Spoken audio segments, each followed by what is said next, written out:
Tautua le tatu Samoa TV talasi ma le tatu Samoa Real Ave ia so taitasi manuia tere o faiva alo filima ai mai so lau tapo ina Samoa Alfa Samoa se le tautua alo wala leo Real Ave o fati nei ile fitu aso vai aso rusu fatu da aso fa fonga va salonga a Real Ave lungo an fa so ta ina live stream o le www.lopaytvradionews.com Faftai tele na vesi o tatu tunu mo le taria ina o le tautua le tatu Samoa TV talasi ma le tatu Samoa Real Ave ia so taitasi manuia tere o faiva alo filima ai mai so lau tapo ina Samoa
Faftai tele na vesi o tatu tunu mo le taria ina o le tautua le tatu Samoa TV talasi ma le tatu Samoa Real Ave ia so taitasi manuia tere o faiva alo filima ai mai so lau tapo ina Samoa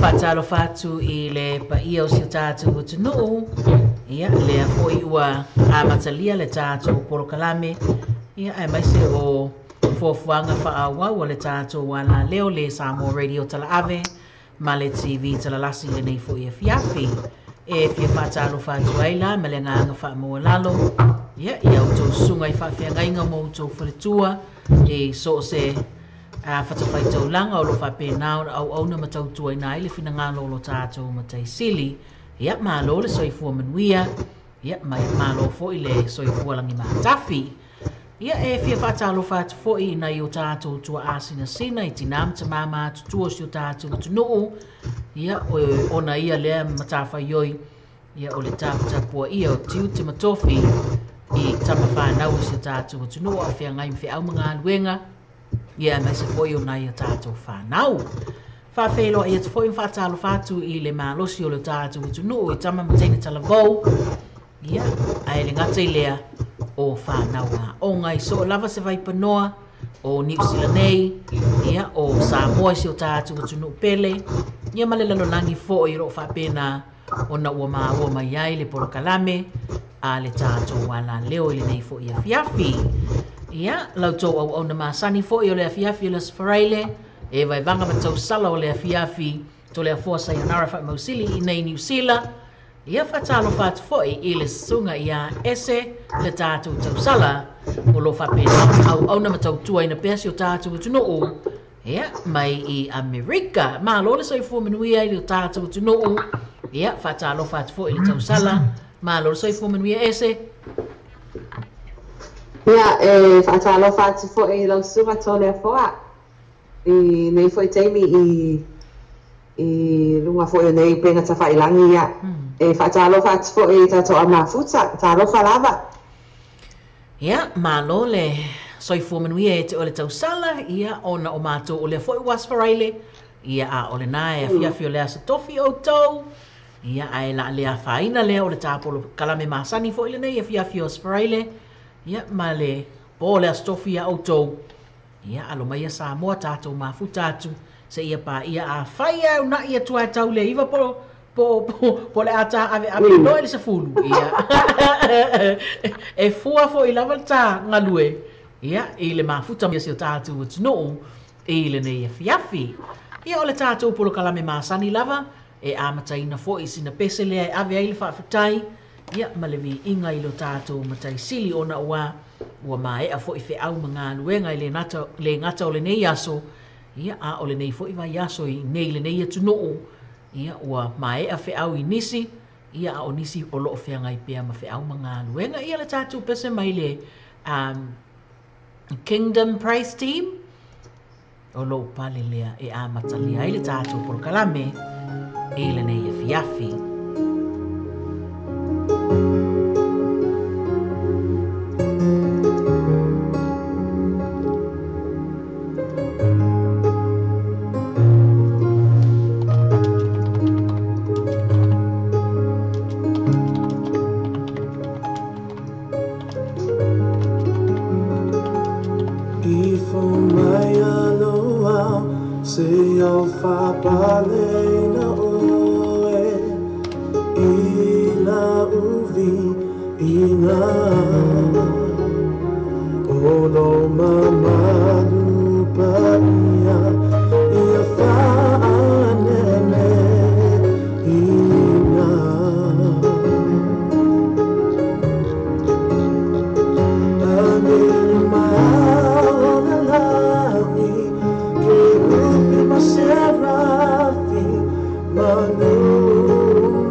Alofa Tunoa Kingdom Praise Team, ia male tātou pesele na o lo pale lea. Ese matango fie upo o le pese o mataina. E tāpo kalame le nei fia.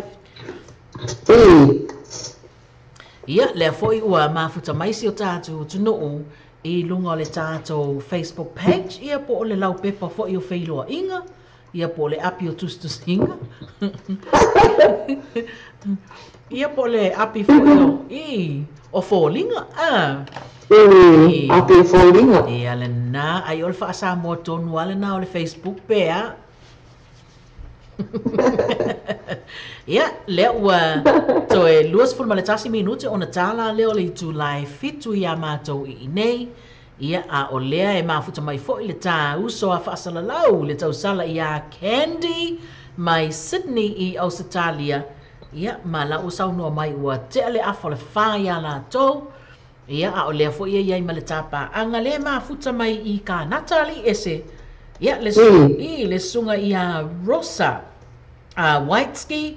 Ia, lea sau noa mai ua afa le sefulu ma le tasi le afiafi ia po le pō ia la tau I ina I ka nata. O so le manga ia o. Ia. E tai pizala nata tai ma ka nata. Le nā la ia a whawhiloa I atu la iso tātou tunu upele ia I la tō oe o le whatu ama ua mai le tātou porokalame le vai vanga matau salo le afiafi ia I lunga le tātou wana leo le Samoa Radio tala ave ma le TV tala lasi malulu ama wa e tangai mai ese wa tele mea o le mafan o lo jacket le fai ia a ua vane le whaafonga ale atunu. Ia ua whai male ia le ua marulua.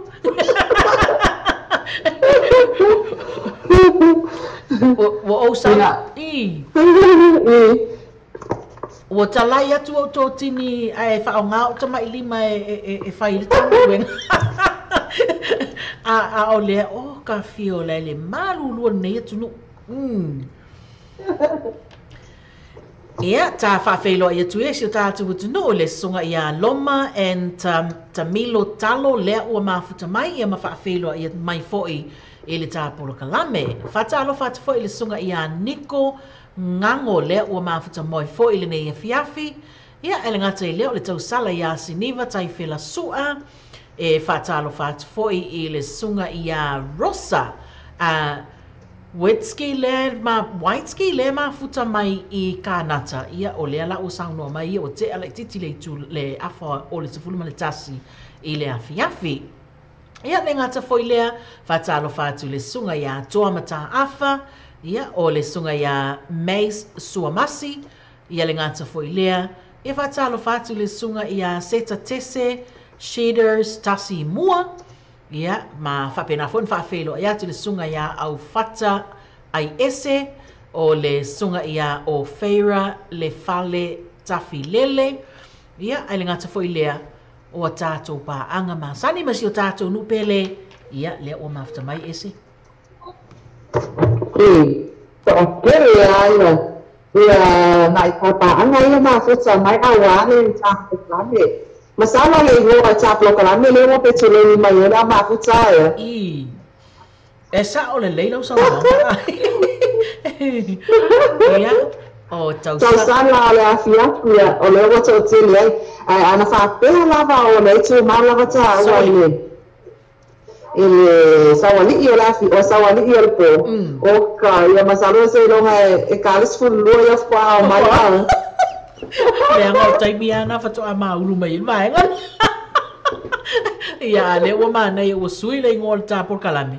Ia o fai ma awala. Ia o tele ia ta pa anga. Ia ma o fia ma futa mai e fo si o tatu tunu.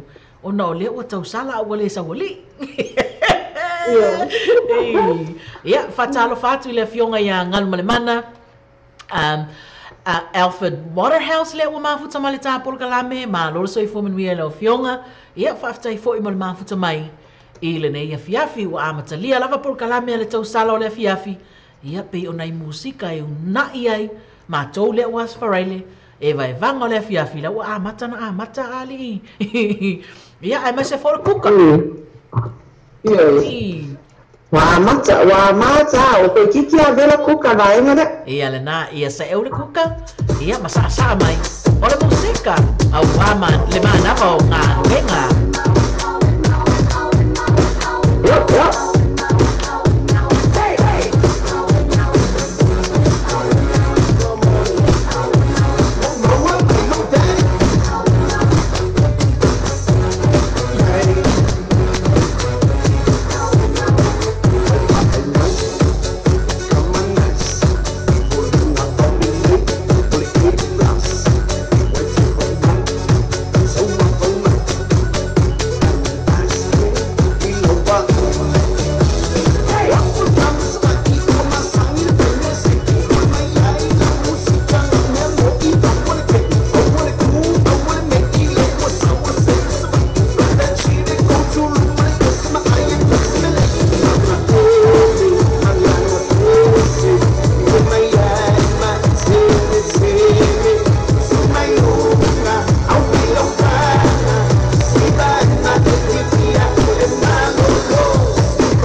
Ia le na. Ese, o le makua se ki an musika atu nei. Ia o le sunga fo ia sivi. Ia kia fo le upu rause. Ia le na tonu. Vai, o le te vai atu le ata lai se siva. O fa mai kama upu o le pese. No mau mai lau tedi. O le kama o pese lai fai le kopi me le li le o vau. O pese a vau ke pira ka si po rasa o ngala pese le usuma. Le na la ia fai loa toi foi lan malu se tatu tunu le no foi 11 ia wa o pe o tai au el pole fai foi le por kalame ale sunga ya sive ia male ali le o DJ Ace le fai tai au ia o tatu uma la ala ina ia anga ia tu ia tote mai mo ai foi ia vao ia male por kalame ia le wali inga happen tomorrow evening ia le late ese le o tos fuma le 2 minuti on tale o le tula e fitu ine ia mato ia wa tos futas me minuti ona ta ina le fuma no le fitu ka fonia ia malo o le ata se atu ta musika i le punia la va ia ma le lato pese fole ma le lato lipine ma nei aspese fai mai ana le se no oi o te le lai loa. Ma nei ai foi se pese i se tausala. Ia se fai.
ma le tātou pesele nā ana le se noa oe o te le lai loa ese.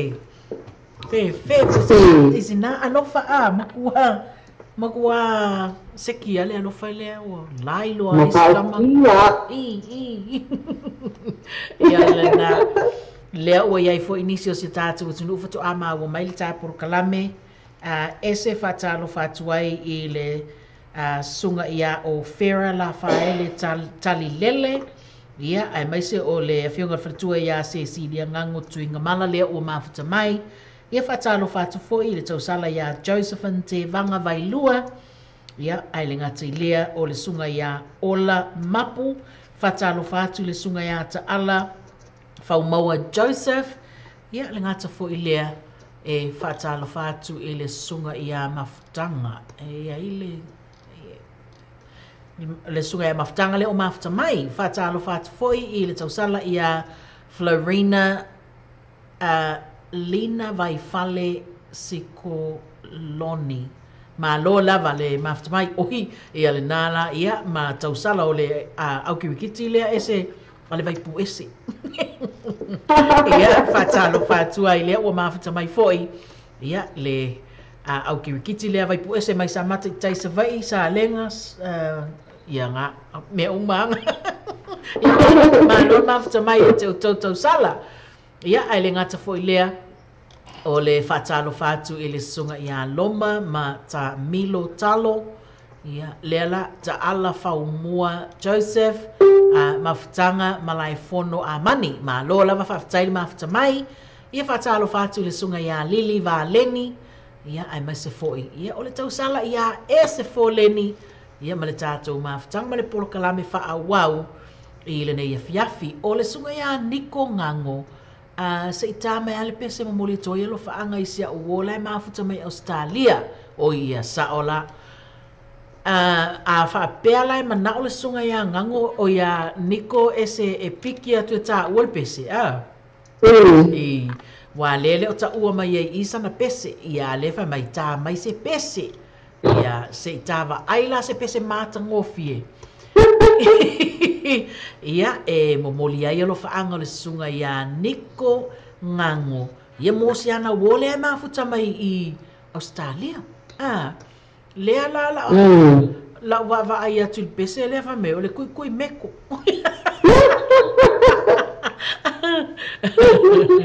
Ya lea la ta atu le pese lea kui meko. Ya ai la so wa ya yo e.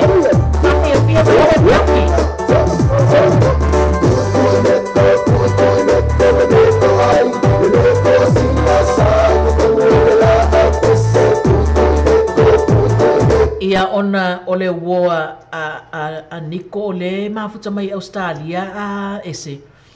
Ia lea lai whatalo whatua I le sunga ia Mary Elia. Ia ai le ngata fo I lea ole tamai taifa ia onga ia tai ngalu a ki le mafuta mai I le loa po mele pone po Brisbane I Australia. Ia e alo lo whatua I fo ila mata ua I le vaenga la le mafuta mai le kui meko.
Ia le na le tātou pese o le koi meko.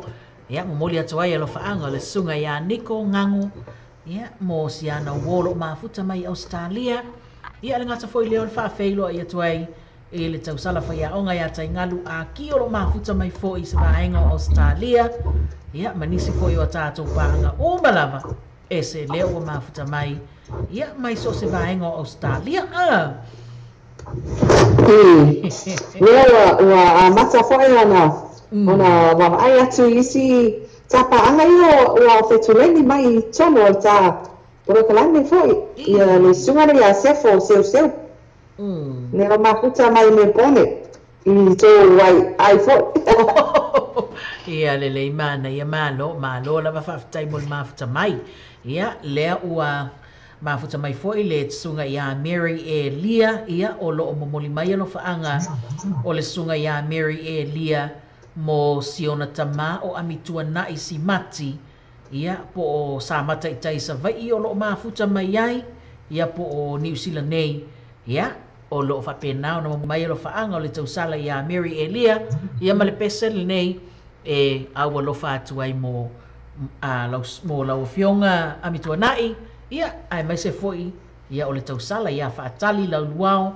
Ia le foko mafuta mai le tātou Porokalame all the way from Tacoma i Washington. Ona mako fai ku. Ia le nala ia whaafeilo ai atu foi le sunga ia sefo seu.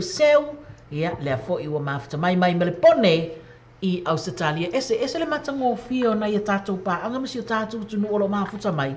Ma whaailoa mai ia vai panoa o le lalolangi o lo mafuta. O lo au mawai. I e whai o fie fo ona whai le tā ngadwenga fai. Absolutely. I fie loa mea lo au mampapa au ai o le tūranga na mana i tele. Mana ia malo. Ia le tātou pese lale nei ia walo whātu ai. Ia mo i lātou ia pe ona whongatu o tau suafa. Ia ma le tātou mawhitanga i le nei e fiafi.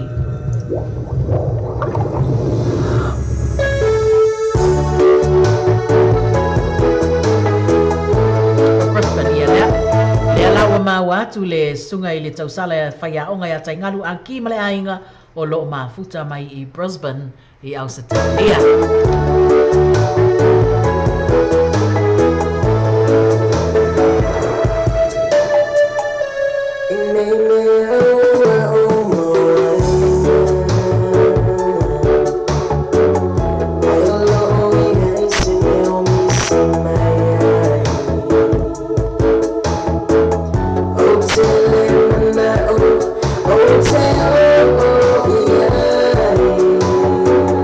In the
DJ Spanky ma le tātou pesele na tu uia I le lalolangi.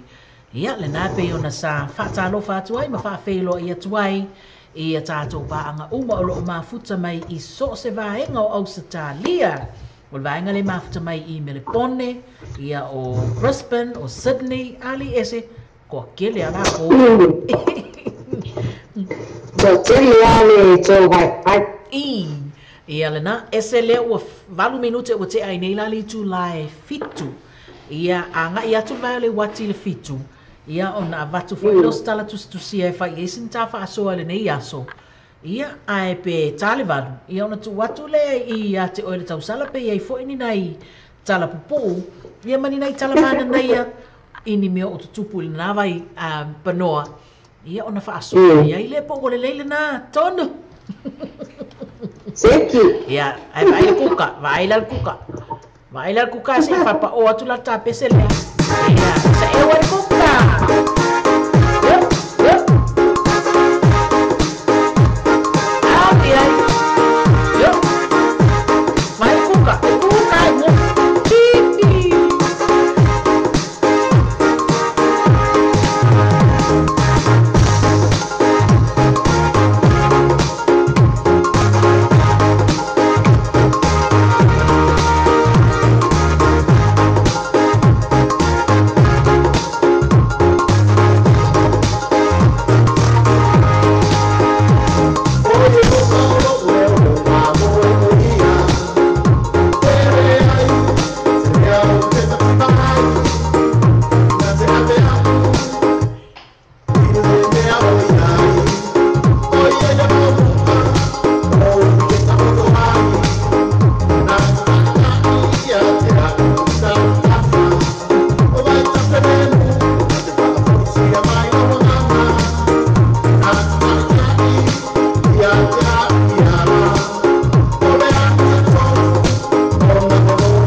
Ia le tatou pese a sekia musikali se e wale kuka le fia. Sekia i musika ia va ve foi na vela kuka ia la fia. Ia lea ua se fulma le tolu nei minute o te aile tu lai fitu. Ia au le malulu la valatou ia. E makua le whai kia. E se o lea e sa o ta ua foi i le amatanga o le nei masina i le tāporo kalame lava. O le masina le nei anga i atu i le vai aso lea o le whamanatuina foi lea o le matariki i nei i a mātou. Ia o lea la ua vava o foi i a onga ma whaalapu kutonga. Ia e sa ili awala e mawhai ai o na whataua. Whataua le whamanatuina. Ia o le matariki fo i nei i New Zealand. Lea la o te manatu e sa ili e sta pese whamauli.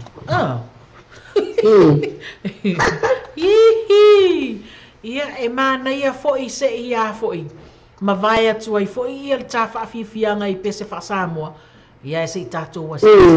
E tā mai se pese lea. Ia e tātou whaima tātou sao. E whaima tātou sao.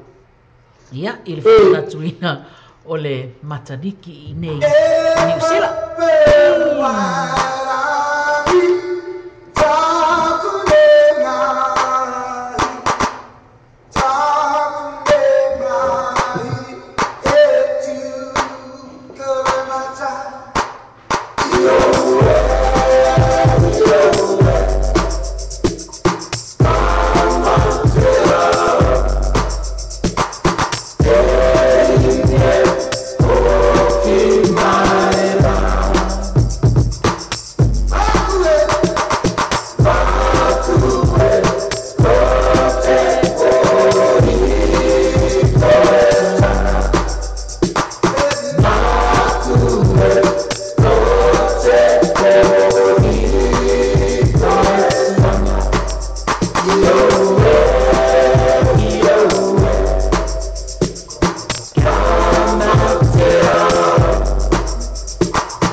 Pese le nai manatu e whai mō tātou sao ia i le whamanatuina fo i o le matariki are au mauri ai ese o tae au fo i talo ngā tātou manu sa moa ma o tae au i ni tai tū fo tasia ia moa tātou ai moa le aso a tae au ia e tatau walu fo i nei vai aso o lota si manu sa moa ia ai te tau ia ona tapua ia fo ia so tātou tunuu ia au ale alo whai wātu o tama whanau o so tātou tunuu ia mō le whaanga tama a tae au ina ia maua se manuia wā maksalo to e paulo la tau ta alonga o na loa ilea po la tala i te pauale la tau ta alonga ia ai ia tawase ia te talo pele tua ai whatalo whatua la i se o pa anga nei o prince a mauli tanga lo tau anu wa yolo le lo mafuta mai la sua to le fo ia ma lo mafuta mai le tātou por kalame le nei fiafi male ta sawali ile kai la sawali ile la halole ko sawali ka wa ya o sunga le ya Filippo le langi oh malo faafetaitele lau suga Filippo mo le mafuta mai i le tatou poraka oe sa'o ali i le o mafuta mai si le kapaaga leo le afiafia ia e faatalo fatu le ua mafuta mai foi le tausala ia ana telepasi fesola'i afu vai i lenei afiafi le suga ia sefo seuseu ia o lo'o fa'apena ona mafuta mai fo'i i lenei afiafi faatalo fatu fo'i ia e nosa le alifano o lo'o mafuta mai ese o le to'atele o si o tatou utunuu o le mafuta mai i Australia ia whapena fo i lale sunga ia e nosa le ala ili whano o lo'o mafuta mai Brisbane i Australia ia whatalo whatu fo i le sunga ia Isa Daniel Saleutongi ia le fo i ua mafuta mai ma le ainga le tatou porkalame i le nei fiafi whatalo whatu ai ia le ewa evanga matausala ia te oile ni foi po whapena la ona whaafeilo ai atu i le sunga ia Filippo Leolahi ia le foi ua mafuta mai malo lava i lau sunga le mafuta mai le tātou porokalame whatalo whatu foi i le sunga ia atapana le tu ia whaamausili ia o loo mafuta mai tapa anga lea mai sa mata i tai savai ia all the way from Salenga. To tele vaenga le mafuta mai savai malo whaftai tele e whawhelo e tfoi le sunga ia Prince a mouli tanga loa tawa nuu vaiola ia lea o loo mafuta mai le nei fo ia fiafi oki mani oi kalo whai whatalo what fo i o le sunga ia lea o oi talo wha isa ma lo lava whaftai tele si o tātou utunuu ia a o lea ua 20 minute ua te ai nei le tu la e fitu i nei ia mātou New Zealand ali ese ia a o mātou lea ua 20 minute ua te ai nei le tu la 20 mane lua i le ganua hapo io ua leva le fiafina ia utou ia o le tātou musika una i atu ia awa lava ia vai ainga ia o le nei fiafi ai mai se foi o le manava mai o fe au manga luenga te mama le tātou pesa sa o ngalue lava mai malosi i le nei vai aso o i e whatuama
tātou pesale nā sa o ngalue e le whātoanga.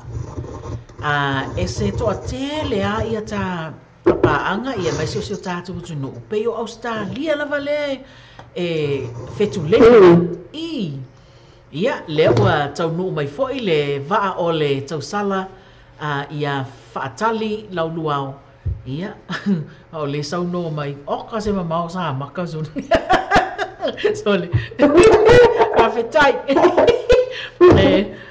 welcome to our show tonight, Miss Swatiska. Thank you for joining us tonight. Yeah, vai ko matariki e fai fale le ma vala aulia mai o ke la ko e fai se lo kwelo ia le fale tai fatalo fatu le sunga ya mu elu o ke sene le o mafta mai I Christchurch ia ma lo fa tele ia mo mafta mai le tato por kalame le ne fiafi ai foi staimi ai Kolosia o ile sunga ya Filippo ia e ma fai foi mai ai ni nai tala o Sydney, Australia, ali ese. Manila famo moi foi na alo tia. Ia o mai al famo moi vai ngal na len fai vai aso nte nei ese ia a o sive ma le ile o ace fai fa tau nu la famo moi I nei I le ai le o leven. Ia ai seki pa lengia ia fa failo ia ile sunga ia Kenny si Maika Molipola ia malo fa tai le ma fa mai foi le tato pa angalea ia mai Hamilton ia lenga ta foi le fa talo fa tu ia Sapana Caroline Tamafuta lo ma futa mai I Christchurch oilel ese lo fela mai lo Io fela mana Christchurch. Male au Hamilton. Ia malo fa talo fatu na ia tatou ainga ia o wo fo ima pa anga le tatou wala leo le Samoa Radio tala ave male TV tala lasi ia ina o to ma futa mai le tatou por kalame fa awau ia le vai vanga ma tau sala o le afiafi le nei foi po ia leo o to e fa minute ia ona afa leo le tu la e fitu ai o pela o telefonia le is o le sa o mana o e fa alua tu ai se ta fa so oi o le fa so la le mana o e fa alua tu ai se ta la tu sia foi o le nei aso ia pe ia na o ta ua pea a fa ile ta fa so pe tele ta fa so ai I na yalo ma fa na ia o na tanga tu tonu a inga ia po le tu langa foi tu tonu o onga ai o le tala tusia leo te mana o e whaasoa atu ele nei fiafi ia mana ia foisi o tātou tunu ia ma au mai eini nei fautuanga mo le avaenga le e whewa I whaasoa ava vane le whaafonga le tunu I lunga le awala o le tala tusia ia o I le vai mea lao o le o ngā tutonu o I nei I Aukilani ia po le city foi le ana maua mai le tala I nei aso le tūlanga leo le whewa I o taa vale sawa tele I luma o whale a onga o le ia o le whaaseala a le ipule fo I o se tasi o a onga I o il vaenga leo Mount Albert ia anga I mai Sandringham ona o le tūlanga lea e tu sapo lai e nei mantua fo I a e yel te me tiu te whai a onga matamaiti ina ia saunga le mu foi le fai le Kolosio le awala ia ona fai ai le ofuanga na ina ia saunga le mu le Kolosi no le awala mai le si tu le ala nga ia tu o le tu o ye le aonga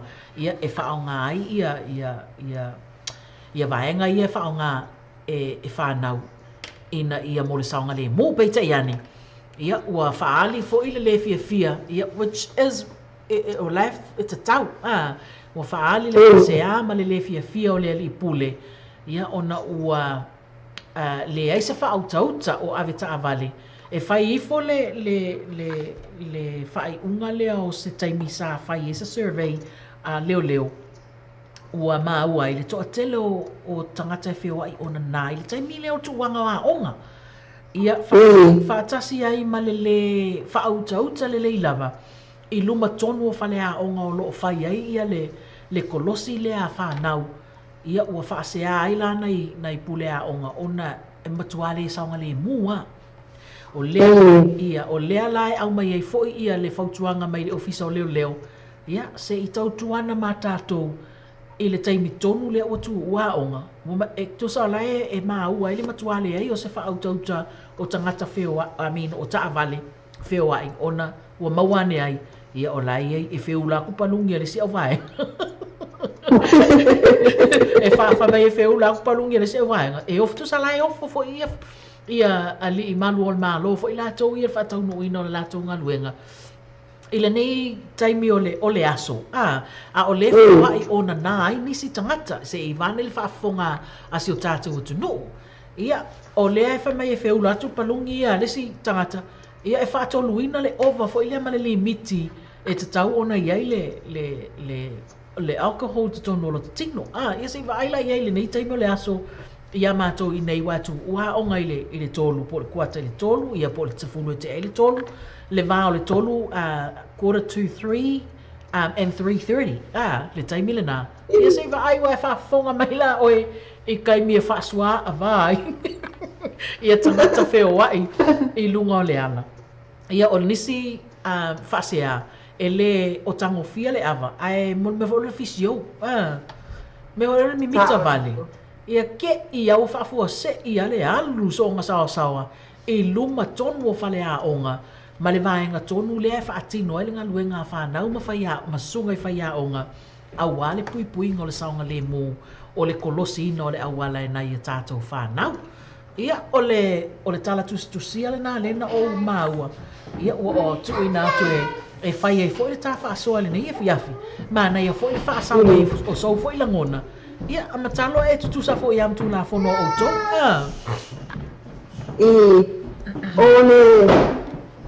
O le tūranga nā pēna na e whaasoa mai ai. I nā fwoi tūranga o tupu nātu. O la ua uia so atu ai. O mātaui nei.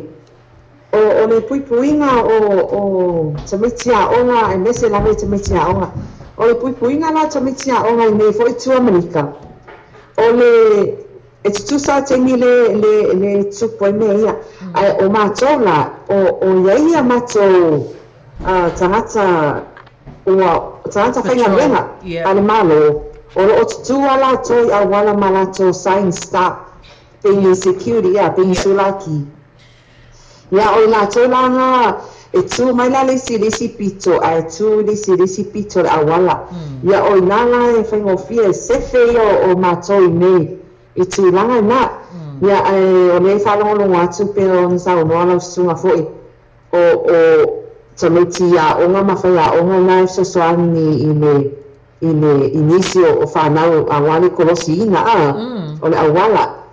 Ia o mātou la o no iai mātou tangata whaingarwenga al mālo e sosoani la e tamiti ia a wale kolosi ina o le awala. So se tu lava o lo iai lava ia. E ta inua lava I tangata tu mai lisi pito. Ia o lo sefe la mātou. Ia o lisi la tu langa le ta ua mai I la vaenga lea e tanga fia o le ava. Ma whiwa I solo I mara wala. Absolutely. Ma whainga tu langa ia. Masalo, ayo na o le te mide wala tarata le wikeane e whai e vaenga na ia tu langa na po o aso umalanga. Ia, masalo in regards with le tala tustusia leo te au mai ai le news lea. It doesn't matter. So se aso o le vai aso. Ai tusa lava o le iai ia tusa le ale tu langa le whao ngai nei ma le saunoanga fo e te o le tausala. Ia le nā tusa o le whaia onga ia ma tamaiti le sipito ma le la au lea e iai le saine tu mai ia stop I tu el fai tu lua. O le isi moli mau le tustusia. Wa iai fo ia ta avale o mai e kilianga o mai o lai e le stop sign. A o mai so o le stop sign na tamati. Ia e se le ia e se fo ile e se foi fainga tā foi o le mafau atu ia i le foi tūlanga o le tingana vai mai o la e wa sign out le stop a nai tamaiti mo le saunga le mu e kolosi loa i si tamaiti ia a o le lava e le o mawhai o na pūlea e le o mawhai o na pūlea e le aveta avale ia a ua o lava ina soso a pea se ivane le whaafonga si o tātou tunu na soso a pea le stop sign le tu mai i tu tonu o le awala ina ia a tau fia ta avale ia ai whaava noa le kolosi mo whanau ia o se mea fo i whaanoa noa ai ia o tulanga ina o la wa ia manatu whatau waa tuai i na fo i whaasoa mai e sa tau lava ona ia se taavale leo foi ia i na foi i le na foi taimi a mesi lava e taimi lewa putu ua la onga ma leo atu foi la onga pe a fai kolosi a le tuuanga la onga le whaingata i ona fai se fofuanga ma tupu e la whaina i taimi le tu e la onga ia o nanga a fai wale ma whaino ona le se tūlanga e fofo e whaafi tauli lea. Ia sa taulo ona e se taavani leo se ali leo po ai lava se isi e tau ona e na e tau to o lua ma le whaia onga ma po ai foi. A tono ma i lalo se avenga ma i na i isi foi tangata o whaia ngā mio ia. E awa e nei whaia la toa o tūlanga nā pe fōringa mai e pe wha leke a kia isi mai ia o kua i ka pēa mo lia ma kua ai kia ia stop a ngai ka meki la e tama whai fo e sosoani na isi tameti a wale kolosi ina a wala ia o tūlanga nā tama ila wa ia manatu iai e sa te sang na waona ia se li leo ino e sosoani ia e wha mama e fo ia le avenga na ia ligi matamai ta e whaia o ngā foi ia awa ine ia se tūlanga e tupu mai ai murmuri ia a tono le a wha mama ina ia tūlanga foi ali matamai pa e whaia o ngā i le lato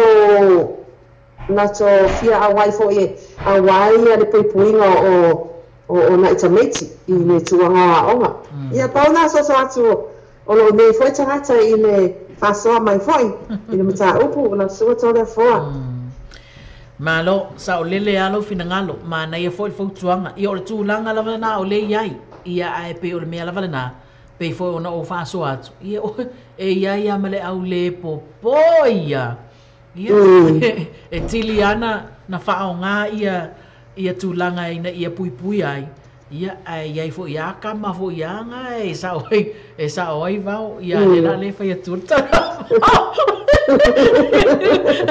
sa oi lo la vau ngana ia a o le tūlanga lana o le popo lenga la o pulea onga ia po le alava le whai o nei pui nga o mawhaatasi ai foi ma le lango malosi a leo ia ai popole la ia pulea onga ina ne iai lava se taimi e tupu e se wha le tonu ia ona o le pulea ia ma le amana ia o le tūlanga i le saunga le mu o whanau ia i le taimi e anga ia tuai ia onga ia male taimi fo i tu ua ia onga ia o le tūlanga fo i la lea ese ia o nai mātua o tātou lava mātua ia mataala fo ia vave fo i nālu i o le taimi e tu ua i lea onga 50 minute a o le tu ua lea onga ia alu loi o e whaatalitali le taimi e tu ua i lea onga ma aputi maina i o wano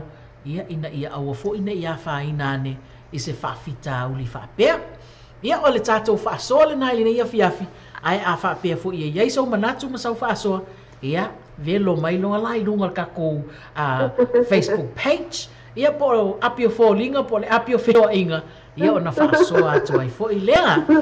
Whawhailo ai atu i le sunga ia sapana ta mafuta le ua mafuta mai. Whawhailo ai atu fo i le sunga ia aiuluputea polu paleta oi ese. Le ua mafuta mai le sunga ia aiuluputea polu faltaunga. Malo. Ia talo palama la sunga polu. Ia malo whaftai tele mo le mafuta mai. Ia le tau sala ia Luisa fui maono IU. Le a foi ua mafuta mai le nei e fiafi. Ia le o sauno mai foi le tau sala ia whatali. Ia o le a afa le sefuluma le lua ina ia utou. I Washington. Malo whaftai. Ia mo le lango mai foi le tātou ngā luenga i le nei po. Ia le ngata foi lea o le tātou. Pa anga masani le sunga ia Filipo lo whapena lava. Ia ona tautua foi ma lango sua mai e le tātou ngā luenga le nei foi e fiafi. Whatalo whātu e le sunga ia sa tawa uso. Ia malo lava le mafuta mai. E le ngata foi lea. Ia le foku tau no mai le sa. Ia o le sunga ia Joyce Robertson. Malo le mafuta mai le nei a fiafi. Ia o le pese a vai papa. Ok. E manai o le manai ai o le tatu o tunu e whaafeilo ai mai ia velo mai lo mai pes mana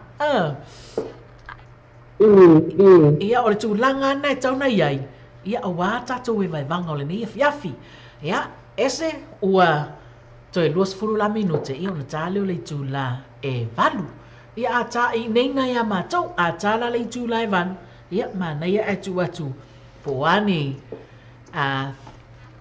mea matango fia fo isa whapena o na tutupu le nā tunu ia po nisi fo i o vaenga o fuafuanga mo le tātou weekend le la anga ia tu iai ia ai o le pese lea o vai papa ele ia se isu e atu ale pese lea e moli mana o mai iai le sunga lea ia o ele moli mana o me pese ia Robertson vai papa lomi o le lomi ia se kako Ese ana maria koiku. ia sa O si malulu. ai so ole makua malulu la vol ne tunu ia le tatou pese la so e atu mai a vai papa lomi mai ia se fai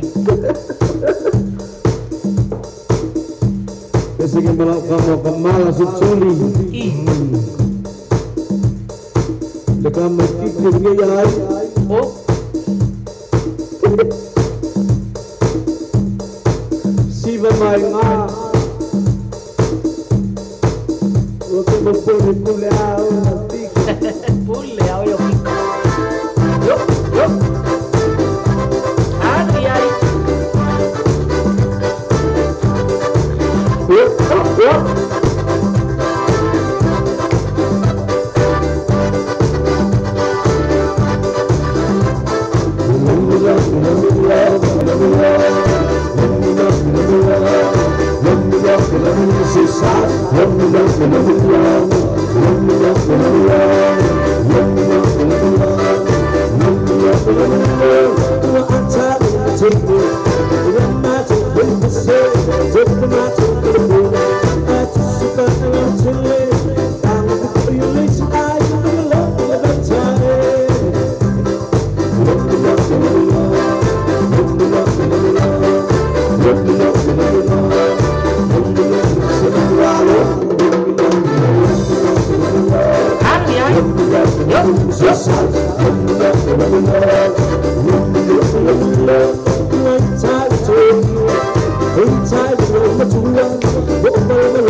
Ese fai me ko kuli malomi lomi.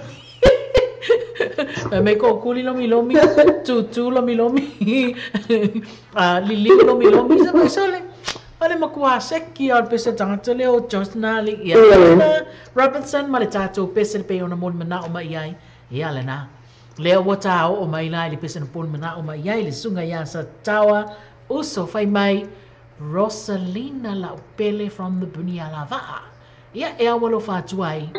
Se tatu. Tu no male vai bango le fiafi. Pese malu mole wosi ali lipo. Beni ale wosi o malu lukiri.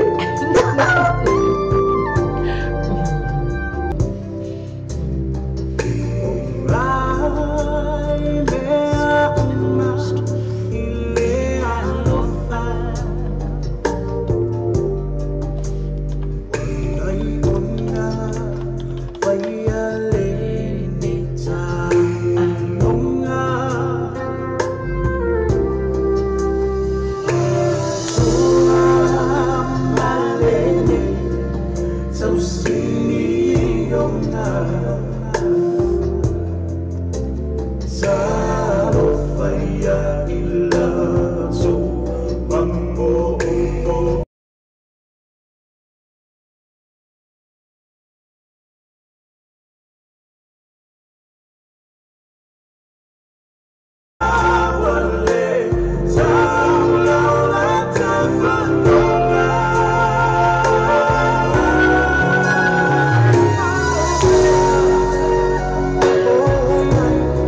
Welcome, Satawa.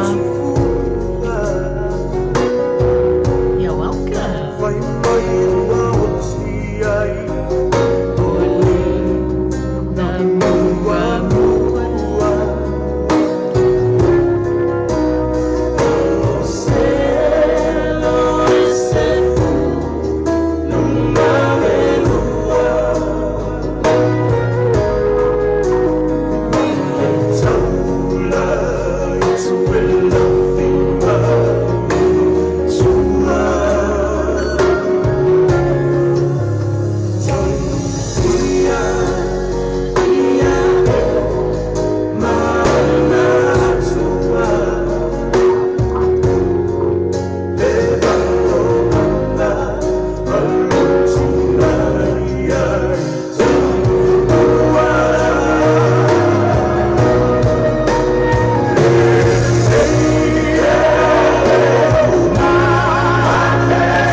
Rosalinda la pele mai le puni ala waa.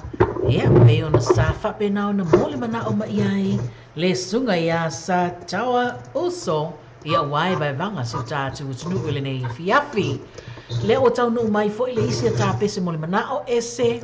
Ia, Storms Never Last by Dr. Hook. Ia le America o lo mole mana o ma iai le tau sala ia faatali lau luau. Ia, sau no mai le tau sala, se i tā mai le pesele na Dr. Hook.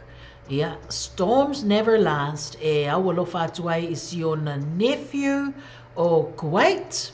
Ia, o lo whapena, oi, ai sa whapa ia ina lo la ainga. Ia, ile nei aso i nei a tātou. Ia, whatali, ia, mo o ngā lofa ma whamanuianga, mai a te oe mo si o nephew. Ia, ma si o na ainga fōu ua whatasia. Ia, le pesele nei, una fattale salina mai.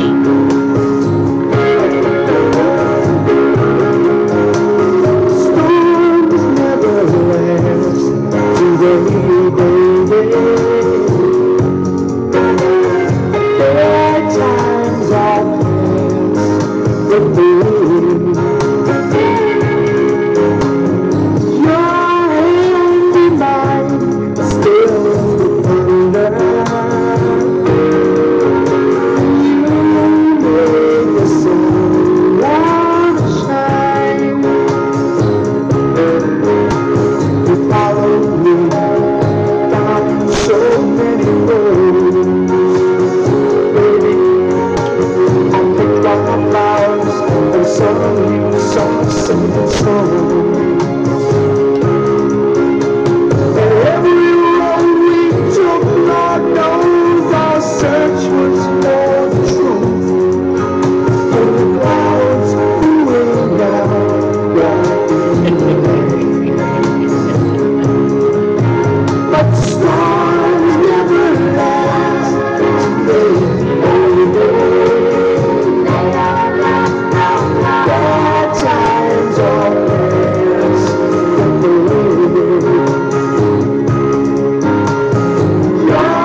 from Dr. Hook.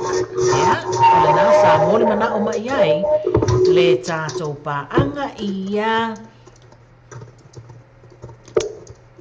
whatali ia awau na lo whaanga ia mo siong na nephew ia le sunga ia Kuwait whapenao na tu whatasia ia lo la ainga i le whaipoiponga i le nei vaiaso ia po o le nei fo iaso ia whaafeiloa i atu ese lea ua tau nuu mai tau sala mai New Plymouth whaafeiloa i atu e le tau sala ia whaafau tip lady ia ma le ainga o lea ua mafuta mai ia i New Plymouth i le nei fo ia fiafi tau nuu mai loa ma le pese a le sunga i a Filipo ia awalava le e vai vanga si o tātu tunu ma whamai e alofa te le mai e lava ia oe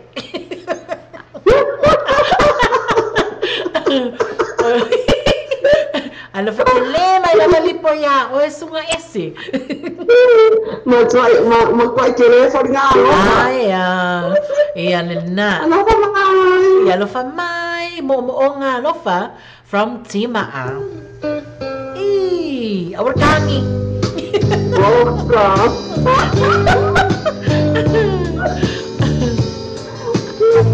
Ya. Vai le tissue i oma e ka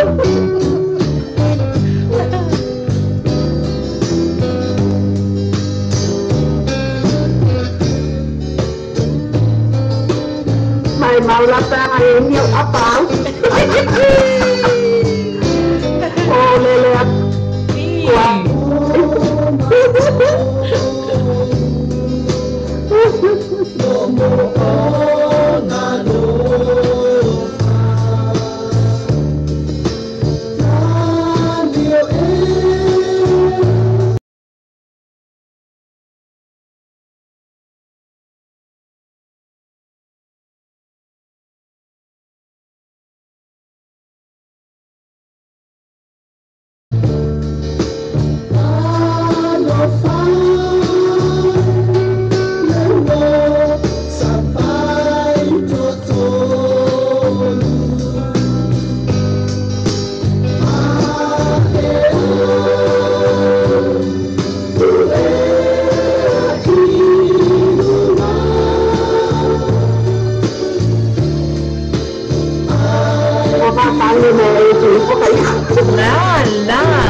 Ia. Aia.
Tia maa ma le tātou pesalena. Ea, mo ngā lofa. Ua kāngi askengi o esa.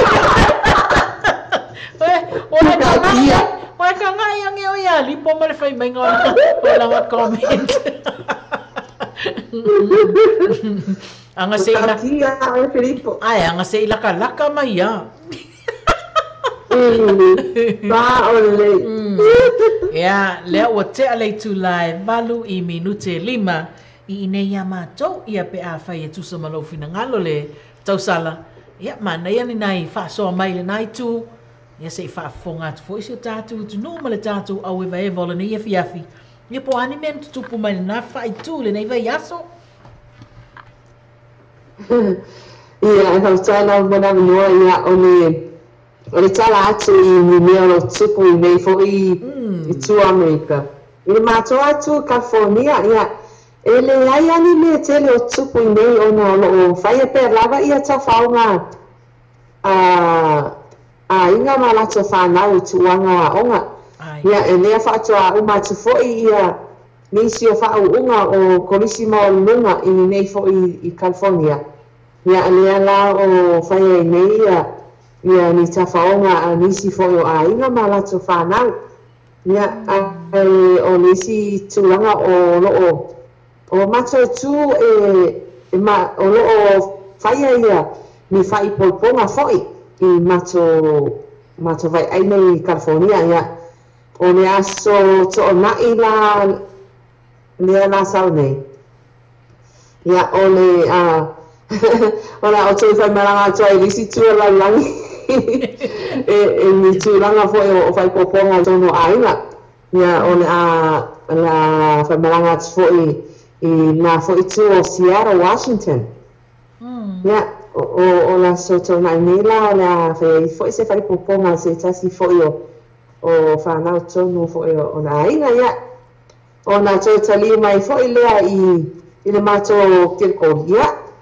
Sa o nine nola ia whainga malanga fo atuanga I tutuila anga I Samoa I le mato reunion fo I o lea onga maununga a whanga I tua high school ia o loo whakena ona whataitari ina I le reunion te lea onga atua I lato limasfuru I le aso sa a matala la sa I le aso mo mua na wae o masala la solua na ia o toa ia mai va me to aso ia o la mo mona ia I tau le aso vadu o Julai masina fo ia o aso la na va ni na fo atu ai fa nga malanga I tutu la fo ia ma fa fo sin te fa fo I te ri mo fo ia ia na ala kala tu nei fo ai ia ai me te ro tupu se va na ia tuanga anga fa ia te meti mala te fauna ia ma tuanga fo o fai poponga tonu ai nga ia pauna me ro tupu ia le ni tala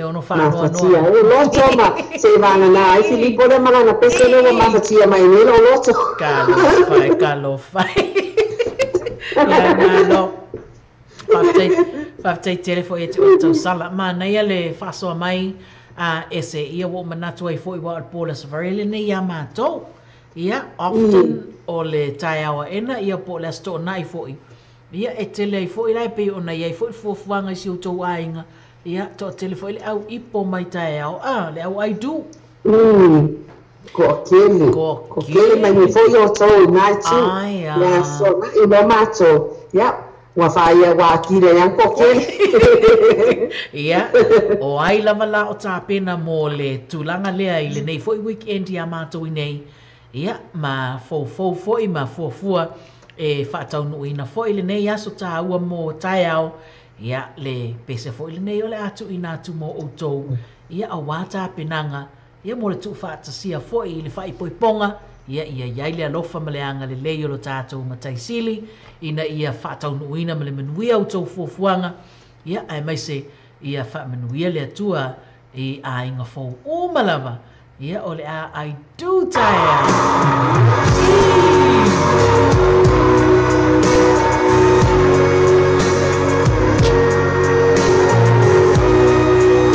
ese la fo kilo ni ia lipo longa lima po o ile mama vai le mama ke wa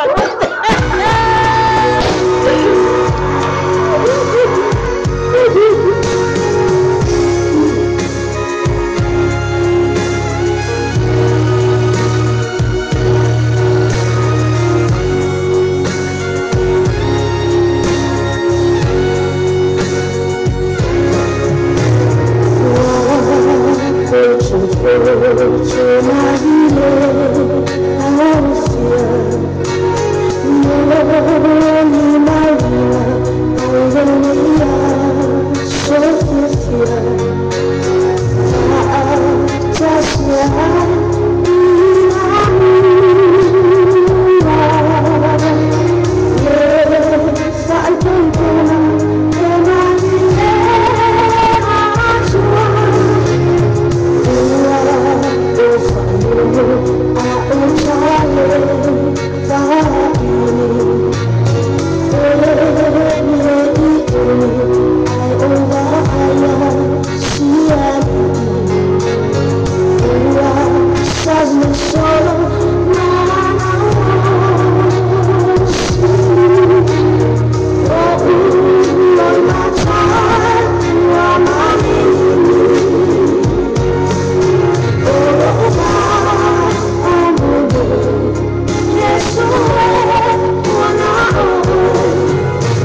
toa tasi ma le tātou pesele nā I le au whaai whapena ona I do tae au. Ia ma le asto na I Amerika. Aia. La. Ia lea ua se fulu ma le ona minute o te nei le tu la e valu ese o lau tala mali e. O lea na o auto e maua fo ilis tu singa whaapea. O whawhine, se I vane le whaafonga le atunuu. O whawhine ia o tawa I misa I lunga le awala, e tawa I misa tonu ai luma o le haonga, I Sydney. Pe ana whaapea la le mafuta mai stapa anga mai Sydney. Ia po le a fionga fo I atanga loa po le tausala ia kendi. Manue fo I ai au mai el vaenga le tala maali o le te ata mawhaita, o tala tustusia. O le tae au le solua. Le tae au le solua I fafo I lumo o le aonga Mount Pritchard. Fai mai tō ai o po sesi wana mauanga le leia le fusu anga le awanga al po sao era o Samoanga lu. Fufusu. Fufusu mai. ele lope pe afo. Pe silia koe fufusu a finge I lo le pe aka ko pe a fufusu mai vao ma keipi. Vai. Fai mai le tala e kafe fe o fafine to o lua o mai fufusu tonu ai lumo le aonga. I le tae ao le aso lua. Fai mai la ia ua fai la le meu fea vea I lima lau ka mai kai. Ia ngofo lomu ka fuki uru. O ngofo lomu ka mai kai fai la fuki ngā uru. Iyo e. Ai lea la. E makoa maoa ea. Fai mai la. Ai ose tamai titi a onga na va ai mai iai. Ia sau lo se tamai titi a onga tau mawhai vo I lea. E vao le fusu anga to lua lea. Ia ai lea mai ia. Tau loa le sta avale tu. Ia o si tama loa lana na tu loa lana ta avale ma sau loa. Ia ma faa uma loa le afoi. Le mumunga faa loa ko loa le. O le winga la o avatua ele tala. Talo fai. O luma tonu foi a le aonga. O luma o le whare aonga le tupu o le whaafita au li lea ia o lo no hinga. Le lopo le avaenga le penga o piki mai ala whaga. Ia masano la. Ia lopo la vaenga tō rua le a koe piki ka meki ai a ko fufusu mo. Po whare aonga. Ai waku fai ele na mumunga whalo. Ia lele vai o le fautuanga fo ia li ese e mana i tamai whaasoa whaapea ia o le fautuanga fo ia se vai arua kua o ia piki siau whanau ia masau le fale ai a whai o whai koe ia mea fo le laku tililita la la Koe ngā kama fo e ale le tililita la la Ia le mea la le mawai ngā maua ia tililita la la lor fuki uru E mana ia lea ratu piki a sia oe ia kama ia koe sao lea la ia whane awa lava le ngofo umiwa ia wa paunga me maua Sole ai aua sole vai e fufusu I lumor whale a onga ngi nei tina whapene Ia, o le fautuanga, o le koe whaia. Langa o Sydney, o Sydney le tupu le whaafita uli lea. Ia, e mawhai fo ina tutu I so se vaenga lama. Ia, pea, ia, e le whautauta le lei fo. Ia, e a sao le lei lipo. Whai mai, se a whapea e koe kupu se me whapea ngā, ma kua o ka paka ma me whai pele. Soli, fe va o popo a lipo soli. Ia alea foi e fa o popo mai e tau sala ia fa tali ia nga kalo fa ile ai longa ni Samoa. Ile o Samoa. E masalo o le ka fio foi o so anga ia foi tamai kai. Ia o foi nga mai na mama fa me wa ranga nga fusu wa. Wa va pe o se kamai mafuanga. Ia ai no e fufusu fa pena. Ia ai masalo o se sopo le si o se sopo le si me fai pelea le si le o mafua e no fusu ia sa le ala ma wa mai fai mai. The incident is said to have started after one woman drove into the back of the other's car. Ia wa fa mai la. Ia le ala wa le vilia la leo leo. Awo mai rola vai ngale fofo ela wala fa fikauli. Ia fofo ne fa fitauli to mai tai. Ia ole matuale fitauli ole la awala fofo. Ia ese ole fautuanga awai e tutupu foi me fa pe lungo le ala le anga sa ole le le anga nei me ole ita vavi ia le ala o ma watu ia wala na fufusu wale vilia le ole o mai e feso ani le la fa le lave o tupu ia awa va ia la wai o ma fufusu ia ma fuki u ia ole ala ma wa ne le leo ia wa ma fu na futi ulu le vai ale wa so ai le isi ta vale le isi ia le na o nai fautuanga fo ila ia va ai sa o le ia kuli sa kangi ali ese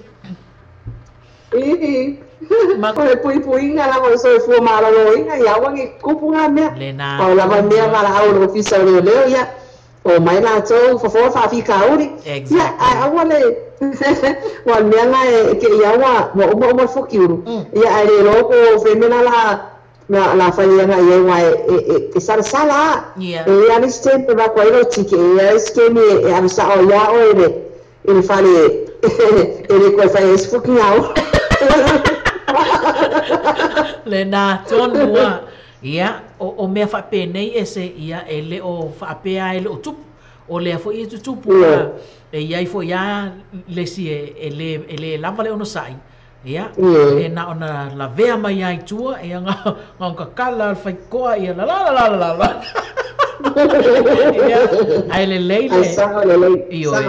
ia lava le fa auta lava le ono sai ia wala au sa o leo ia no mai lava leo la to ia mawai le sosoan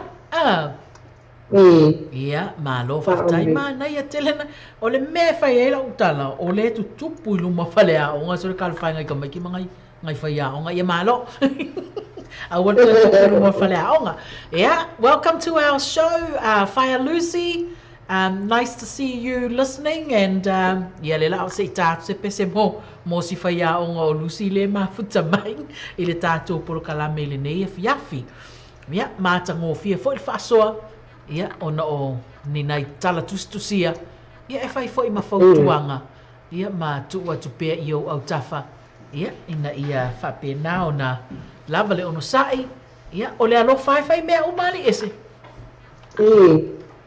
ia wa de lo fai o fiu mai me o sa o le ia le tatu pese from Rachel for mai fai mai ia Yesue wana o oe ia e awalo fatu ai le tatou por kalame ia i la tau fatu ama ua mai ia ai mai se ia tuli e se ai sa tani le na ia ai fai le awala e saunga le muai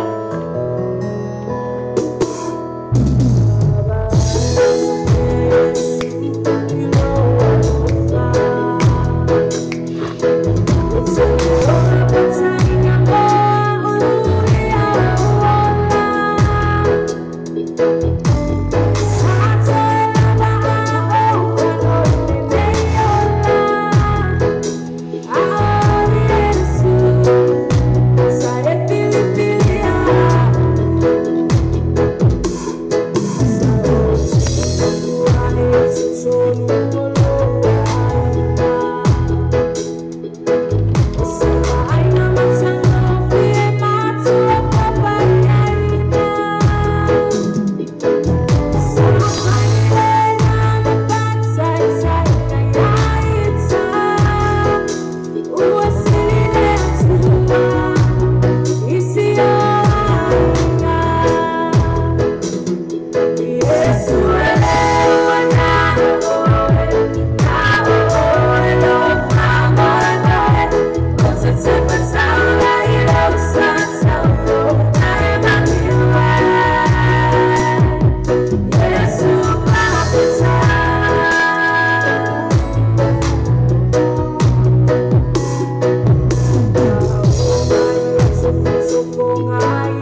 Rachel fo mai ma le tātou peselena. Yes, ua na o oe. Ia le nanta wa lunga atu ai le whaasoa. Ia, ina ia maua le file mu. Ia, mau hoi le aloto le alofa. Mai whaatino ai so se mea ina ia. Awana is whaafitau di ali ese. Ese lo isi tā pese le la so ai. Tango i lo lima pai tapu au mua soli. O le pese lea. Wa makua maua e. Tango lima mua. Le anga o le polas wharai le mātou. O lona winga o le fo i e tele i nanga i atu i whale fo i e mawai le fia ma, you know, wha mai e relax ai. Ia au tele i loa. Wha mai isi e mana i e alu e vai e whaate a te ai le ti ngā man mamafa o whi au mga luenga sa whea ngai e le vai aso. Ia ai wha mai fo i lisi vaenga. Ia e se ala langi o ia i pe aru ia i whale no. Le ala wha mai il fautua ngā tapu au mua. Makua uli man. Avela upanga, wha mai, avela upanga. Makua uli manua. Awal wha me mo lua. Sali makasi. Sali makasi. Sali wha me mo lua. Sa. Ia le lei. E vanga o le nei afi. Ina ua 2 minute o te ai nei tu lai valu. Ia manui au tō he manga. Ia mamana tua matua au mau. Walo alima. Claro, ia se.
Oka sumalo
mai leva finge ai lo vai lele sa vai la mata mai kalu ai lava lo le o sai me mama koi ba musigo ngai me api so fai lugali awa tilo mai yo le fili esa upe o le tani malu mai yo le sabili polisi ua mai mauleula e ke toki sabo i le motomola vane tua foki sa tani ua saula ma pese lifonga Tangolina lua le lina loto alua awa le ki apole we might want e kami mai la telefoni e ulu ila mongi aloka sigi ngai mo foi le sigi mongi Tangolina lua le lina loto alua awa le ki apole we might want e kami mai la telefoni e ulu ila mongi aloka sigi ngai mo foi le sigi mongi ave pasingai mo foi le sigi mongi male supervisor ngai mo foi le sigi mongi male le ngai kuli ngai ke mongi no ribite male ke mongi ya pa na ma o ya la mana ya kwa ya mai ka ko le supervisor ya wo pa ko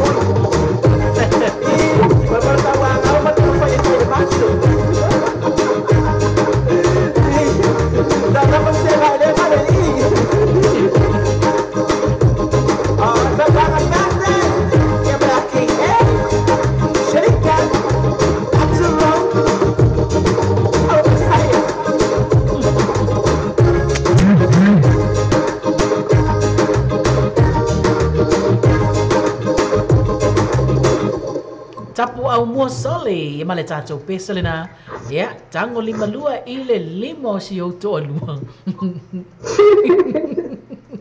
Mana ia pete. seki ale pese sole Ia, sekia.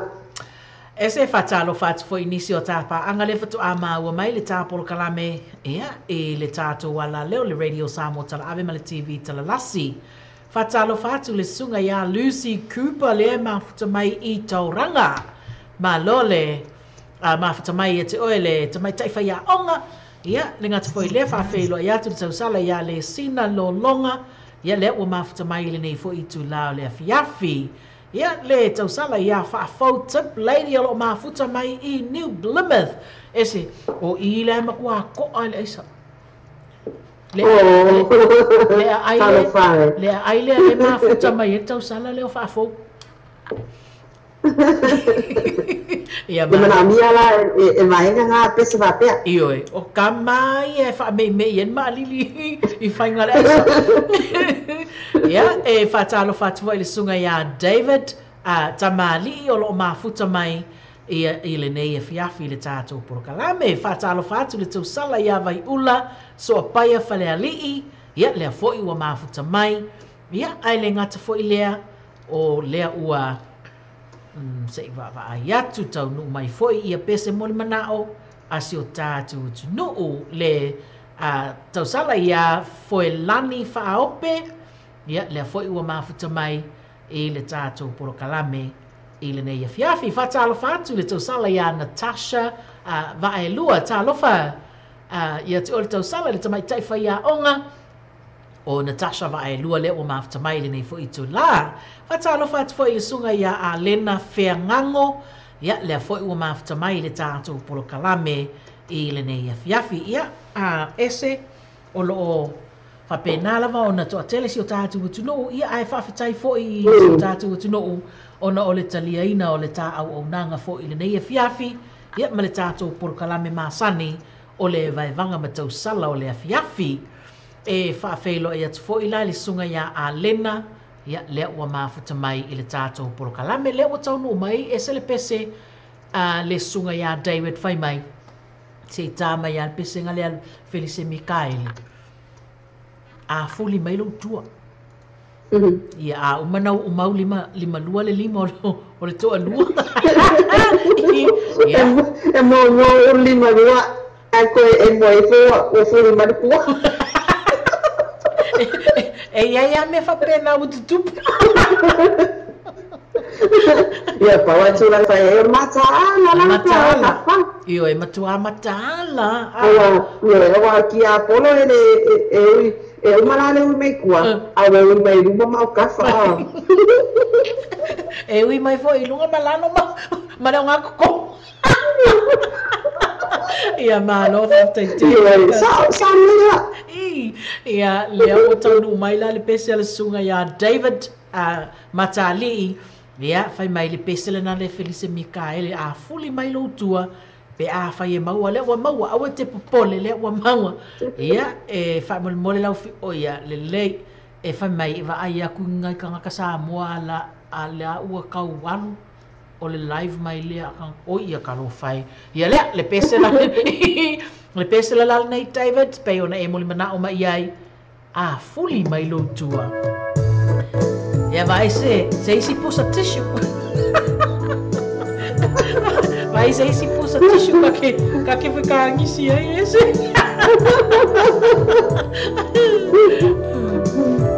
Ma no fa te tele si o tatu to know.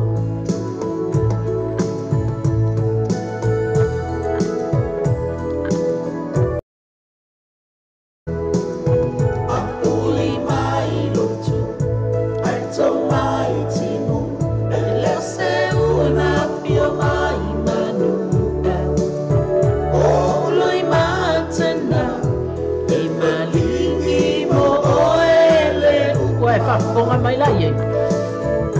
Ona kala ka sa tissue ese. Ototoya la upele otele ia batu. O bao ho se la kala mai.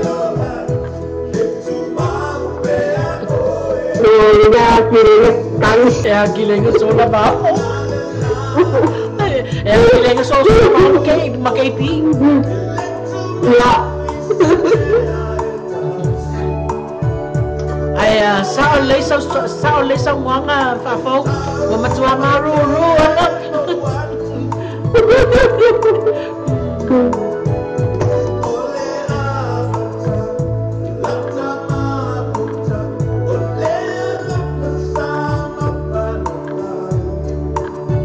Talofa isa Daniel Saleutongi ma lo lava le mafuta mai.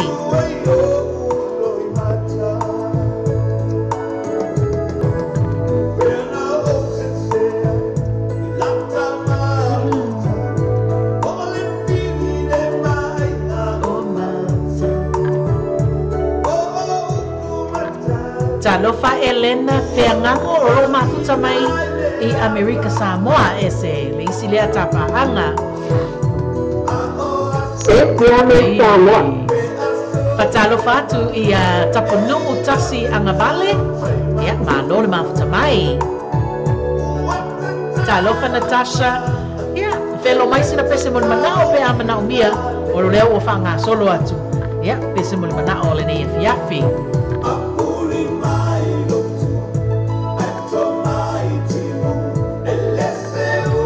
So i foi a se fo seu fa te tele mo maftanga le nei fiafi.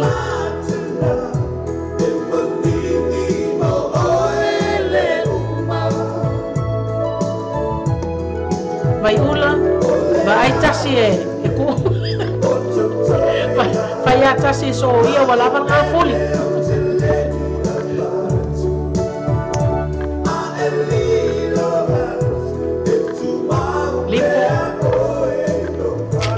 Limpo, awole fuli so oa.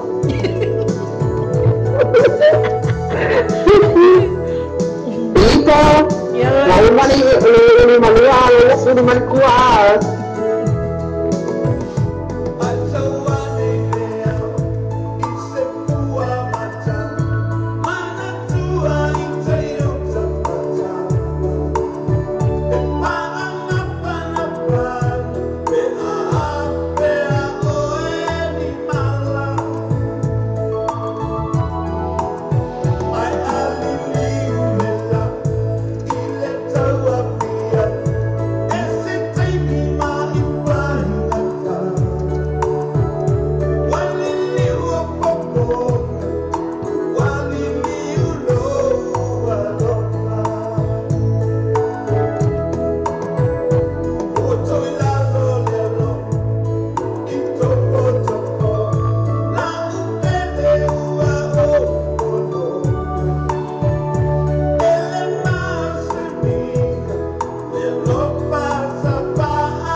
ai foi mai ula le ono sai mai.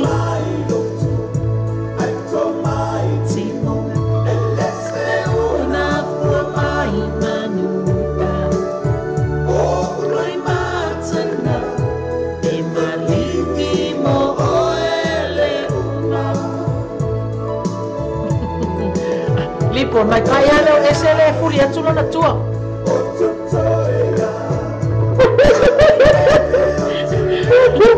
Awal ke fakar kai. Mela le no ke mama ko ito. Ya, malo la velo sunga lipo mam tamai.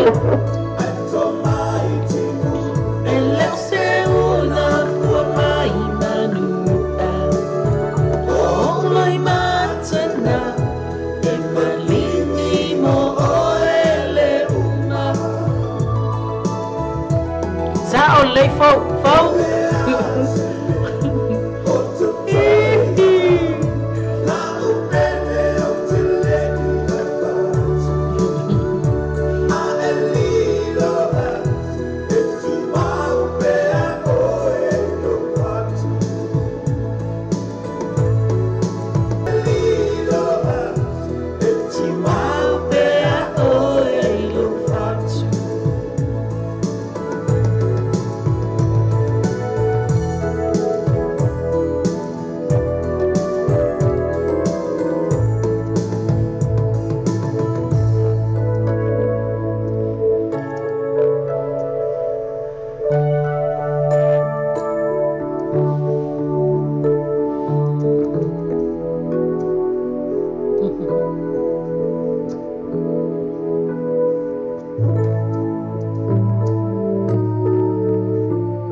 Felice Mikaele ma le tātou peselena a fuli mai lo tua ia pei ona sa whaatalo sanga ina mai ele sunga ia David ia ma ona mo ngā lofa ia ma moli atu ai ona lofa anga mo na i ona ainga uma o lo mafuta mai le tāporo kalame ese i le nei fiafi mai sa moa ia whaftai tele ia mo le mafuta mai le nei fo ia fiafi Fatalo fatu le sunga ya fu ala faele le fatu ama wa mai le tāporo kalame ia ma le tātou wala leo foi i le nei a fiafi ia le ngata foi le fatalo fatu i le sunga ia Papa and Nana Tia ia malo faftai tele mo le mafuta mai le sunga ia no uta vale ia le foi ua mafuta mai le nei a fiafi ese le fo tau no mai ia le sa paanga le sunga ia la faele so lai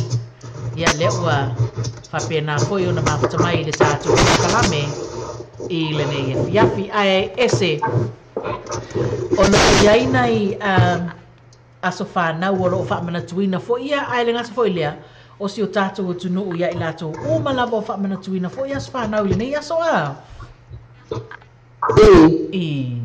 ia momoli atu ai la lo faanga o le tāporo kalame i so o se paanga lava si o tātou wala leo le Samoa Radio tala ave ma le TV tala lasi ia ai mai se foi o le tāporo kalame vai vanga ma tau sala o le fiafi ia o lo ua whamana tuina o lātou waso soifua i le aso ia ia le talitonunga sa fia ma manuia o tau waso whanau ia telento mea no wha ais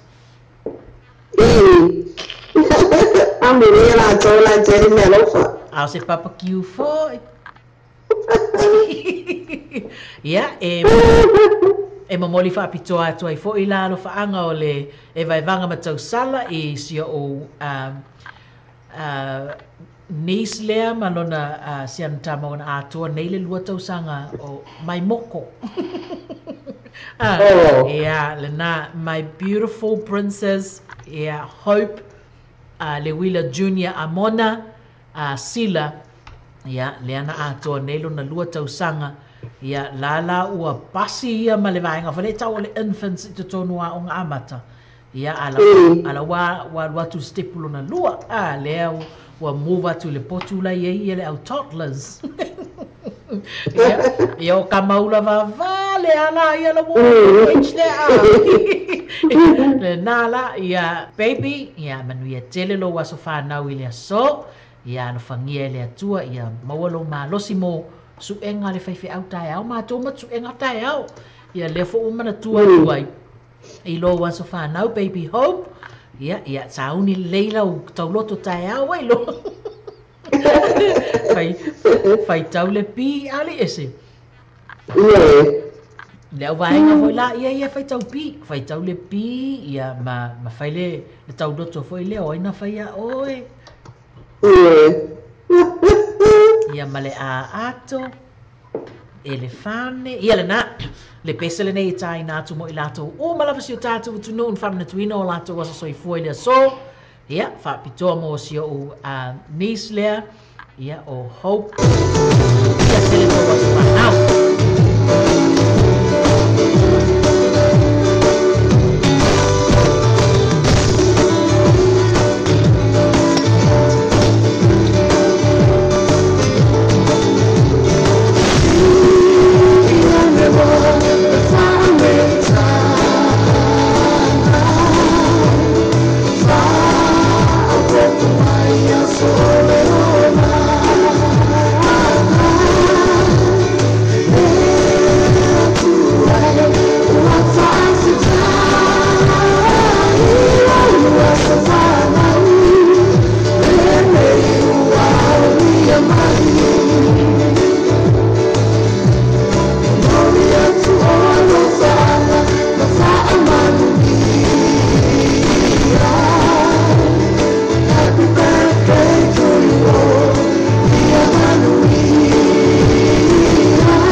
le tātou pese Ia mo i lato uma o lo whamina tuina o lato waso soifua i lea so. Ia manu ia tele o tō waso soifua. Ia ai mai se lava. Ia mo si o nis po si o tamale ia hope. Le Wheeler Junior Ammonia Sila. Ia manu ia tele lo waso whanau baby. Ia mawaso usili tae au su e ngar whewhi au.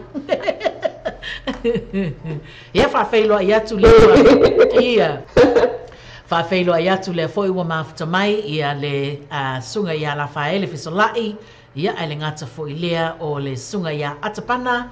Ia le tuitu ia whamausili le mafuta mai. All the way from Samata Isa Vai. Ia ma le vaenga le mafuta mai New Plymouth. Talo whai maa loa lava. Le mafuta mai. Ia, i le tātou poro kalame le nia fiafi vai ula le o tau nu maila na pese moenga o le alofa. Oi. Oka. Ai. Ole makua. Sekia. Ole makua sekia o musika ne mun mana o mai esi o tātou tunu. Ia. Ia, moenga o le alofa ese. Ia ua whetau ia ma le malu. Ia mōte moe la whapena. Exactly. Ia le nā, le tātou pesele nei o le a sauni atu.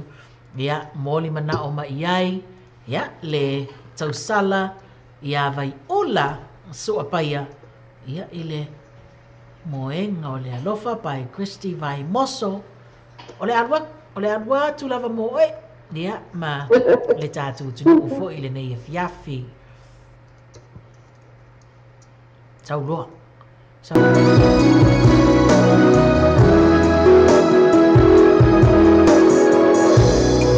Na o ta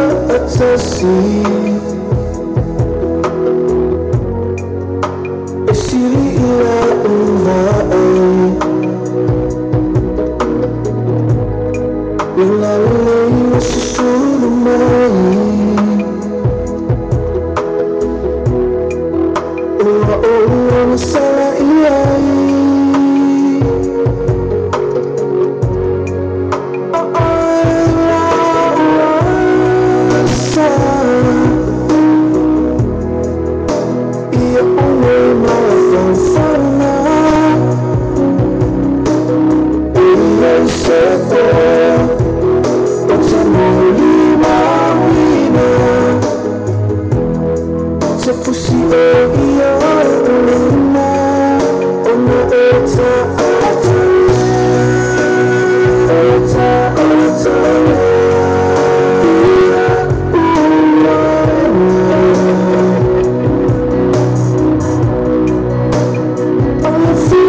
Se fossi io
stes vai moso ma le tātou pesalana o le moenga o le alofa. Ia, pei ona sātou ina mai e mori atua i alofa o le tātou au eva. Ia, mosi o tātou tunu o lo mafuta mai i le nei fo i fiafi. Ese le o tātou no ale tula iwa. Ia o tātou no fo le tula e lua e man pe au i nei fo tua na folia. Ia, ua fitau ia mele afale iwa tā ua wālanga lenta a matala afale ono. Ia le o tau no mai le pese a le tau sala ia ese ia momoli atua ia lo faanga mo le tātou au e vaiva o mai line ia fiafi o le wha matua au talavou me tisi sa futia a satufia ia ma le tātou pese le nei mo si o tātou tino i le nei ia fiafi. So ia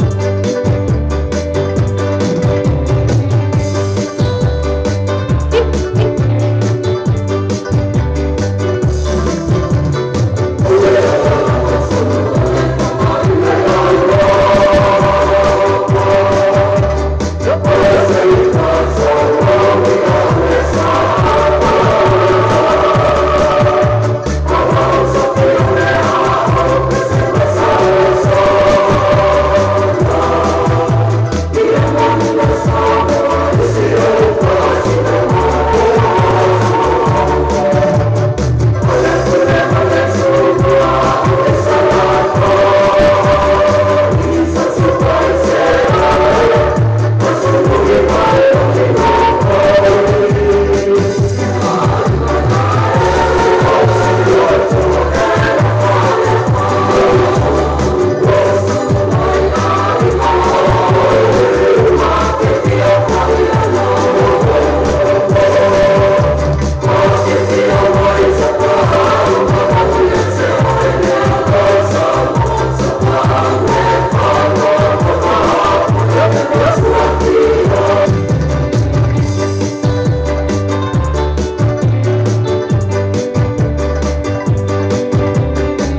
le tato mai le auta lavau me tutisi sa tufia I sa tupaitea ia le na momoli mai ai alo faanga ia le tau sala fo ia ese mai Amerika ia mo le vai vanga si tatu tunu I le nei fiafi le ua 4 minute ua te ai nei le tu laiva ese ia le o toi mamau na muta fo le o tatou tua le nei fiafi ia ai ai le manatu o le musika e fa me le vanga al vaenga le e ma futa mai ia e me se foi la to lo fa nga du o musika o le me motinoa o le to tele pe la to lo fa nga nga wenga ia la ta ola fa nga la fa tu la le to ese o manatu ia ta o se fa fonga fo I vivi ingo na yo ta to la fanga ia ta to a mata mai la isi o no o mali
ia tatou wasi esi atu lai fale la tai esi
la whanga o malie, ia le o tātou o mai I whale lātai, ai tau nuu mai lo mai pese, ia mori mana o mai fo isi o tātou. Tu no le sunga ia, o i onga pese lea. Se isu e atu e se tangata e onga pese lea. O ia, o le sunga ia Prince. O le sunga ia Prince Rao Mango. Le fatu a umatu nei, ale vi o whale lātai. Ia a o le o tau nuu mai le pese moli mana o le sunga ia Prince fai mai. Tangi sia fo I la unu I se vae ngoto. Ia lena lea la al watu pese lea. Ia o lo moli mana o mai ai le sunga ia Prince. Ia ai fata lo fatu ai fo I la. Lea ua mafuta mai le sunga ia Lawrence Risati. Ia o yo le vi o sa ia wale le. Ma lo fa fita iwe ma nei ia. O le ma le tawalini da o Filippo o ferna na mo ai le o to o mai foi ia fata lo fatu fo I to ngane nei o to mta fa le mafuta mai ma lo fa fita tele ia le lei o le afa nga solo tu lava ta musika ia e pe ona moli mana o mai esi o ta tu no le o tau no mai le pese le a le sunga ia Prince ia tangi sia la ulu I se vai moto yo so ia hip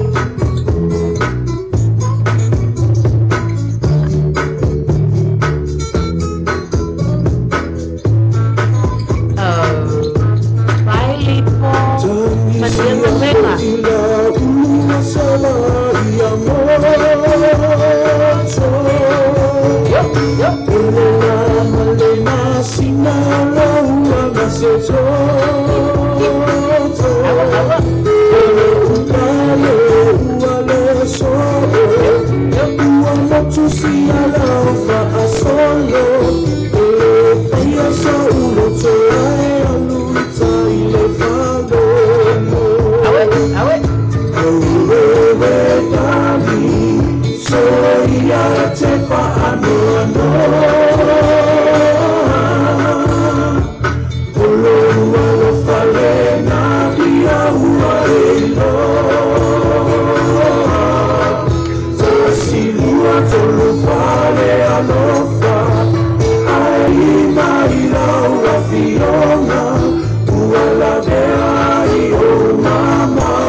You're welcome, Prince.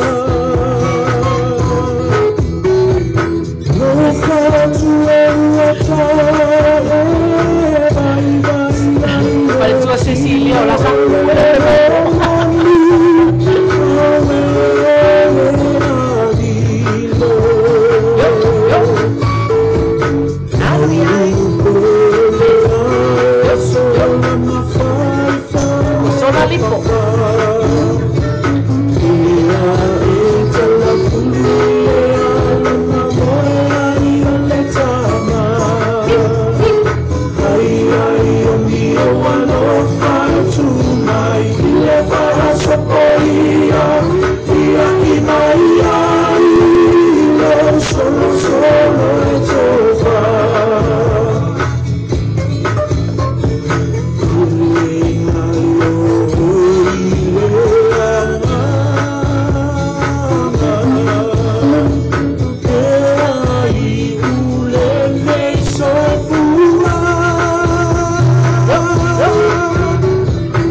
tātou pese pe ona sa mole mana o mai ai. Ia le tātou pa anga e pe ona sa mole mana o mai ai le pese lea. Ia malo mafuta mai le foi la utau no mai le isi tātou pese mole mana o le vii o sa taua le la fanga i sa taua. Ia le na o lo mole mana o mai ai le sunga ia Lawrence. Ia a o iai male se i o toe fo ia tuai tua whamal mole e se i lau mai ia le dedication lea. Ia lea le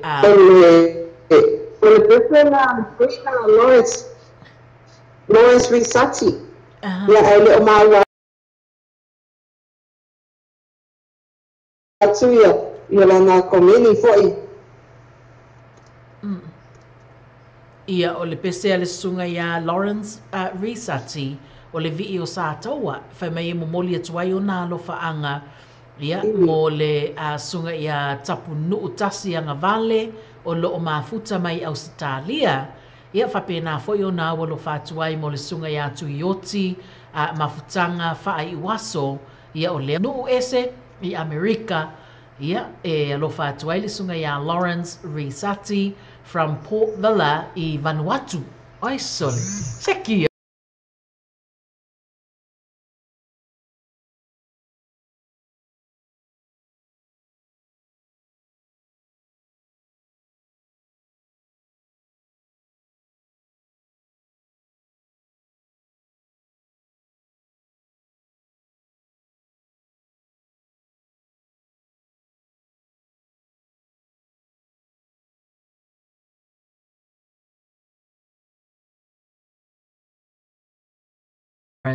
Ia, mō nei ura tau ainga ma wō o loo mafuta mai i Amerika, ia, ma Australia. Le pi o sa taua. Yep.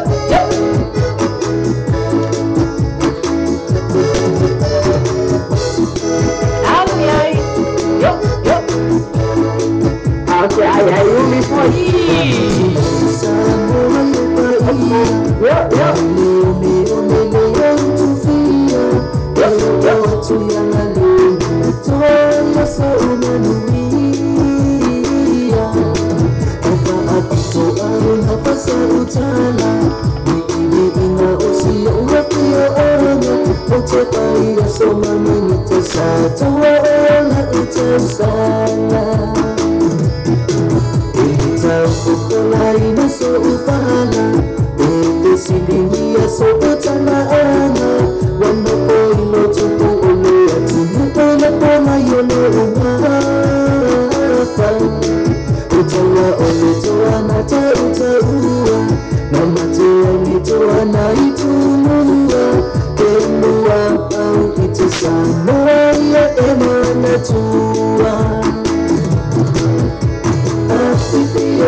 noa ole nukwena Petala ngade aluna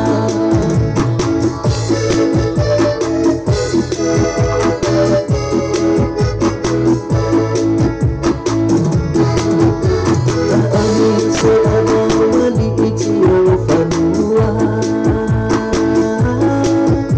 Mamo sa tawa malelele tukutaka Ipasa masina Wau tuwatanya mailaw na para Ole ata ay etupaka Ay tuwaka iyapanuwa Dukali mo mauta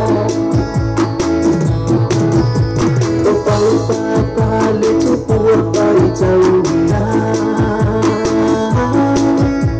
Eliso omalo balano salamati Ya malonga uma Paio aina masata wa Alo maiteto aleana Sema pengu fanu wadi Ina fai papa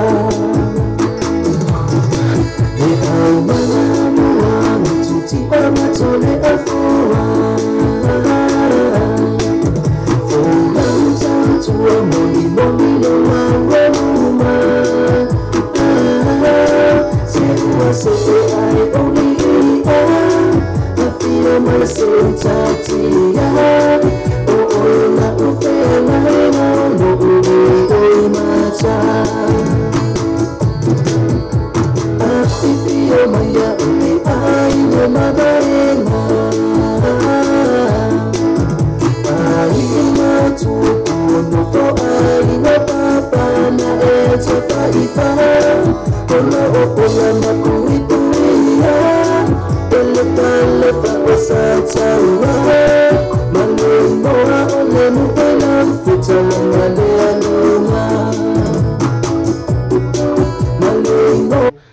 Sui ya Lawrence ia e awolo whātuai ina iona ainga ia ele ngata ina mafuta mai I Australia ia awolo whapena fu ina mafuta mai I Amerika ia malo lama whafta I tele ia mole mafuta mai le ne fiapi whatalo whātu I le sunga ia e nosa lea li whano ia lea fo ua mafuta mai le ne I tula ia ai le ngata fuia o le sunga ia tapunu tasi anga vale ia malo lava whaftai tele ese o le I le pese lea my New Plymouth I le tausala ia tiplady pese lea le I fausia Roma I se aso I tas o leo te tausa ili atu po ai pete sila fia ina e Ole noa pese na ole tata turi asa le I fausia Roma I se aso I tasi I tata turi asa tata tuli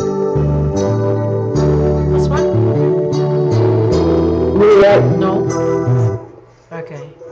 Tatele tatatuli. No, just tatatuli. Alright, I'll try. Okay. Let's see.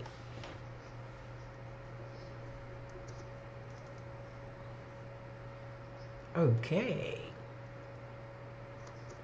Alright, it's coming. It's coming. na ya ko ay pasto na script na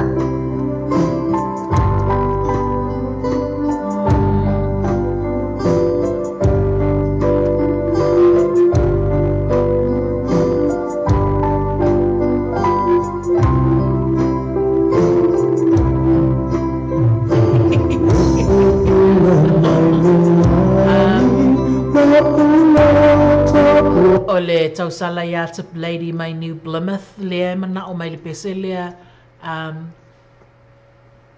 ele I fausia ro mai se aso e tasi ia peia e se mai mal pese le o tatatuli ai le lei a fa pe fu le a tip lady e sila fia ia ona to e velo mai lea ia o ta a tu pe tato pese lea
whatalo e o se fu.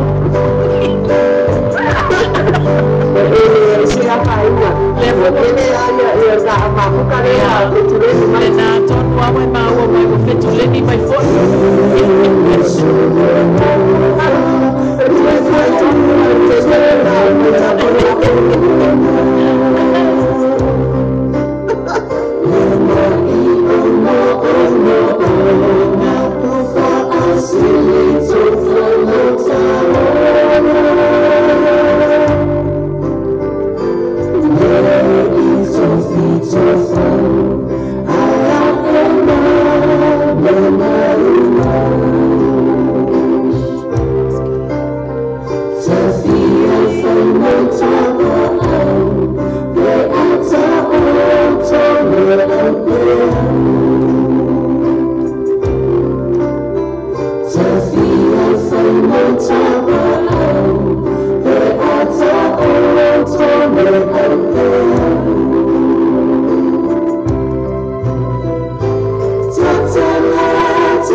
Pesenga lava me musika ia awala vale fa sausaunga si o tātou tunu se tausa ilia tupea le pese mo le tausala mai New Plymouth ia a o lea o tau nu mai foi ese le pese a Filipo ese sila fia o le fa malo malama tuni o Filipo ngai o le sunga ia Filipo leo lahi ia o lea e olona la fanga o nge yafu Lipo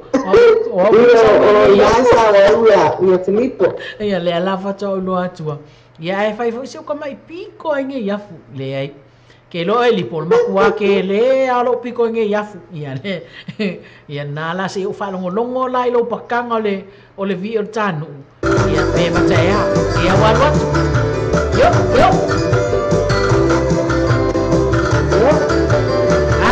Awe, ai.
Ia, whapena o na tuina mai le sunga ia Filipo leo lahi. Ia e hawalo whātua ai I siona lalawhanga. Ia ai me se foi o a inga mawo o loo mafuta mai. E se sei try atu la le pese lea. Ia po lea le mana o mai ei le tau sala mai New Plymouth.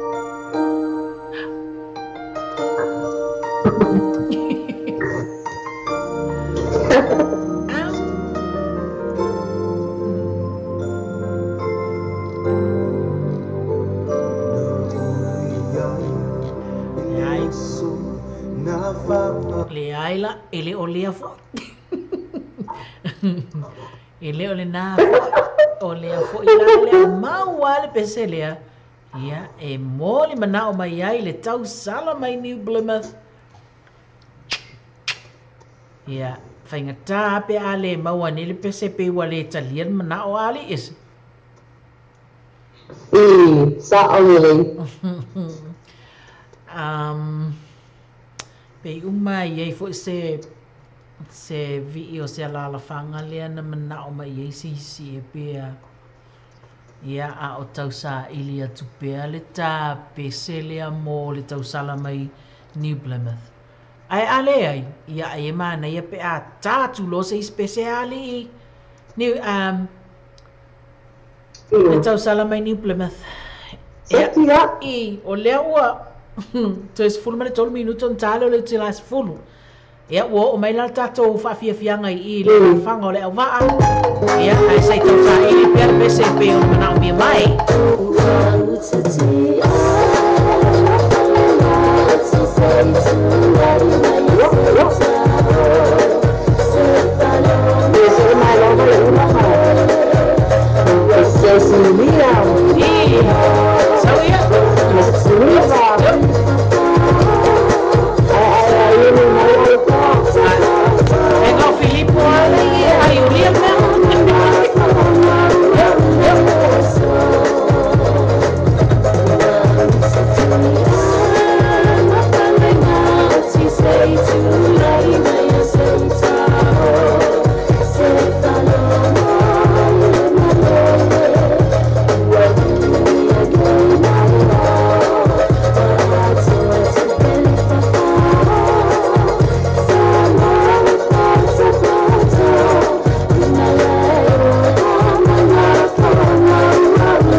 pea se musika manaia ia awa lava le tausala mai New Plymouth.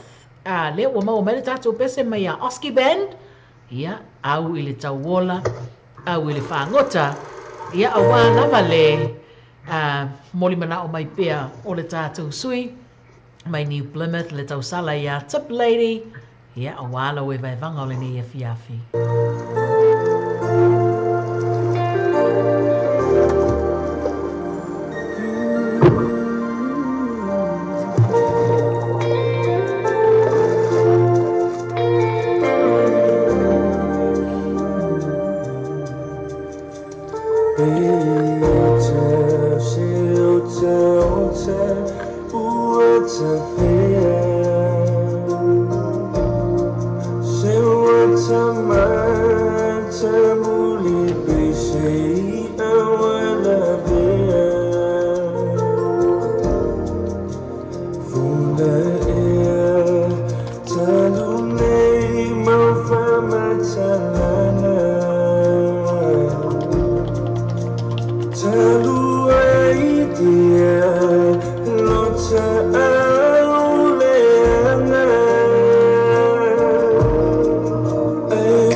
Mai esi o tātou tino.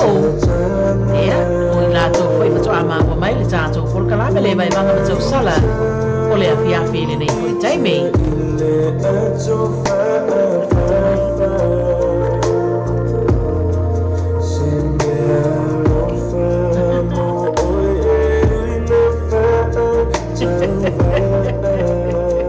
Fusi mai.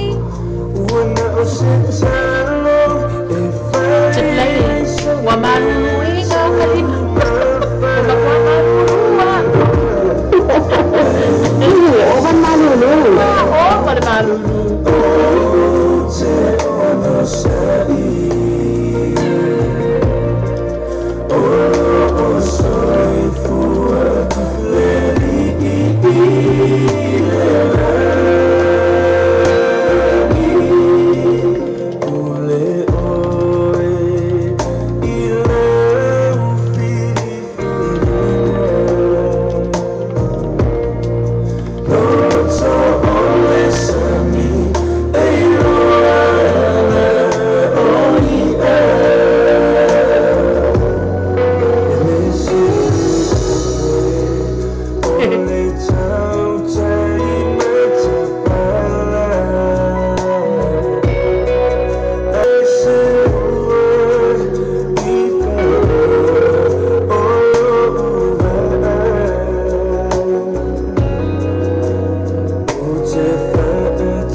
Ia, le tātou pesala nā mai a Oski Band, e au I le tawola, e au I le whaangota, e momoli atua I lo whaanga o le tātou anga matau sala o le afiafi, ia, mo le tātou sui mai New Plymouth, ia, e mai se foi o tausala umalawa, o lo whapena o na mawhuta mai, le o tau nu mai foi le pese, ia, le tausala I maila, yeah, ma le tātou pesele nei, hang on, let me double check if it was from Waiula.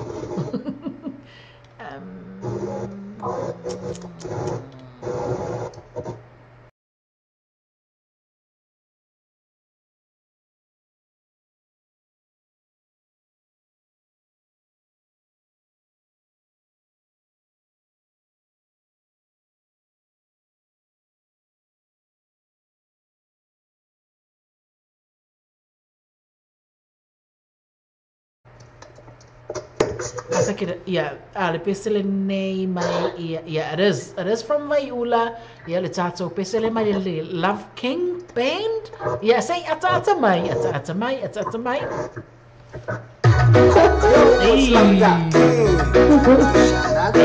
le tātou pesele mai le Love King Band, ata mai, e whaatalo whātua I foila, e le tausala ia le sina lo longa lea ua mafuta mai le nei taimi, e se le fo tau nu mai le sa o le fionga ia Tangaloa Joseph Afa ma le tātou mawhitanga I le ni Afi. Ia whapena fon whawheloa I atua I le sunga ia Prince a mouli Tangaloa ia le fo ua mawhita mai le tātou porokalame I le nei Afi. Ia e mai se o le whaletua ia whaangase simati ia le ua mawhita mai fo I le nei Afi. Ia o tātou pa angana le fatu ama ua mai le porokalame e vai vanga matau sala o le Afi. Ia le pesele nei mo outou. Ata mai ia. Ata mai tene. Usimai o pesele. Shikini marulima. Lue ma etetene. Awe kema pale. Ia amu mai ya oe. Ia Afrika. Sema esma siva. Awe kia le au amaka. Le au shiki le no pena. Ata pesele. Ata oela upele. Ata oela upele.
ki al peseli ese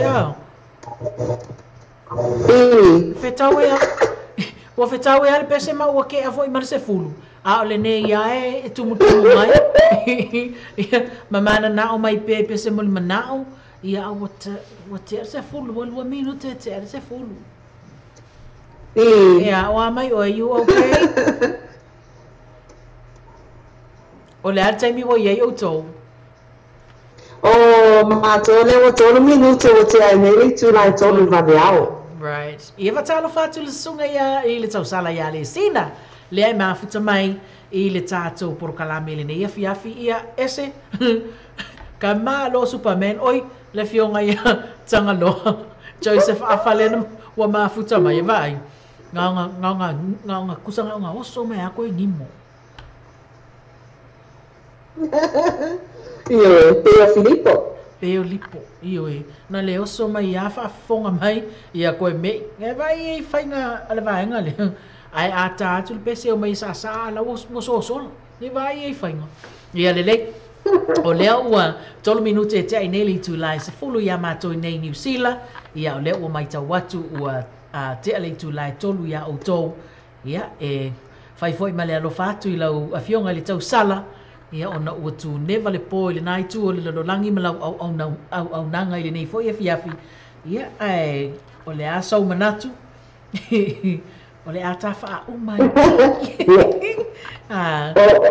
o la sua tola fo ya o lo de tata o te a pe le aso nei va le aso farele nei yamato ia le na o nai to e tasi le aso fainga luenga ia a o matou le la a sauni uni atu ia o matou o le a sauni uni atu foi i fuafuanga le aso atai ao le awa o mana tuai ia le tatou atu nu o lo mafuta i le tūle la i takanini ma papakura ia o le ai fai le matou kapu tai ao fa pele se me te anga i le aso atai ao from 9:30 to 12:30 tomorrow ia anga ia tu lai oile number 22 Galvin Road i Papakura ia o lo fai ai sina tamai fundraiser sia ta onga ia anga ia tu ia o lo telele mea ai ia whaatau ia ni keke mani me whapena ta fe ia ke soani ai nai tamaiti ma le matou wa onga fundraiser o le matou Christmas party ia a whapele ai se mea anga ia mana ia le whaola ta avale ia na anga ia tu le anga i nai le tu le la i takanini anga i Papakura manarewa i lata foi ia manarewa i o ia Papakura yeah from 9:30 in the morning until 12:30 in the afternoon make your way over to number 22 Galvin Road i Papakura i te latu lai te lea le sain lai tu mai ai Kids Count Early Childhood Centre ia ona e watu le fa mau ai se fulutala ia ai fesoasoani ai mo nai tamaiti ia awale lato Christmas party ia pe a fai pule alofa le ali ia mataita ia tu le ola ia ma le soifua le atunu i le taimi e whaatau nu ai le fundraiser se matou tamai a onga taiao ia o taiao foi ia abatu le whamarosi na ialo ma whanau le a onga sa Weymouth le e whakasa Weymouth ia o taiao a tau suenga wa ta tauna tau malo lo i ne fiafi wa tere se fulu ia ai tapina pena e vave usu fai le breakfast le lei taiao ia ona sauni mai foi lea mo le tatu suenga mai le i tu la afoleiva ia se ia mai au tau suenga ia sauni luni le lei wa leva vai o le leva se sila fio e se o le leva ia nga o mata upo nei tamaiti wa tatau na mau au malato tau loto ma le mata upu sili se ia mea umalavana ia sauni uni le lei ia matua foi ina ia tapena le lei na i tau alo ma whanau ia awale sauni uni atu mo le suenga tae ao le e whakasai i Weymouth ia tatou whenua i tae au manu ia tele lava utou ia ma le tāpena penanga mo le suenga i le aso a tae au ia le pesele nei i tae nātu mo utou uma ama vai lea ia ona tau mai lo le wha meaning we should give our lives to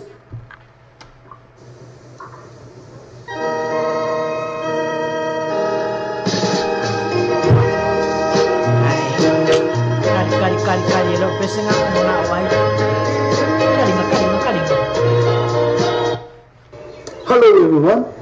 The next song is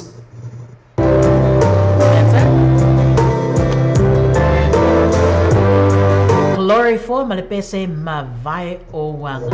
E a wano whatuai I lea o ngā sā a le e whakasa we mea mautusu e ngai lea soa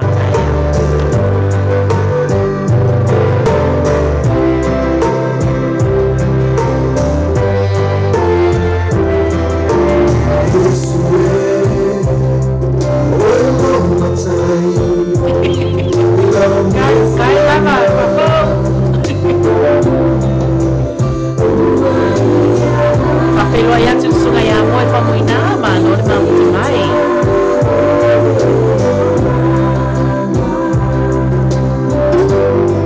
Oi, mana ia o mai o se ai o talonga ri moi.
forma le tātou pesalena e ama vai wanga. Ia, e se ua se fulu male tolu minuti mo te ai nei le tula se fulu le atafa ma vai. O le atafa ma vai ia sau no mai o.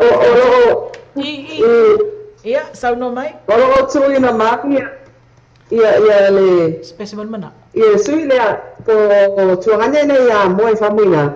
O le o ma tuna na komeni le mo mai ai ave. O le blue at 39 and 16 le red. Ia masaro talonga na lo fa ia na fa tu vai. Ia ai O lo no ai wingo ne nai. temi ia Sorry, o lo no wingo nai ma o le blues.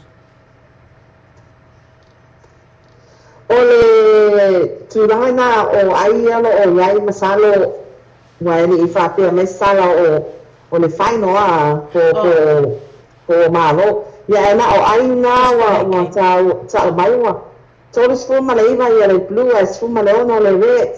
Right. Oh yeah, okay, I can see it now. Cool. All right. 39 to 16. Nice work, Moy. Manaya. Ia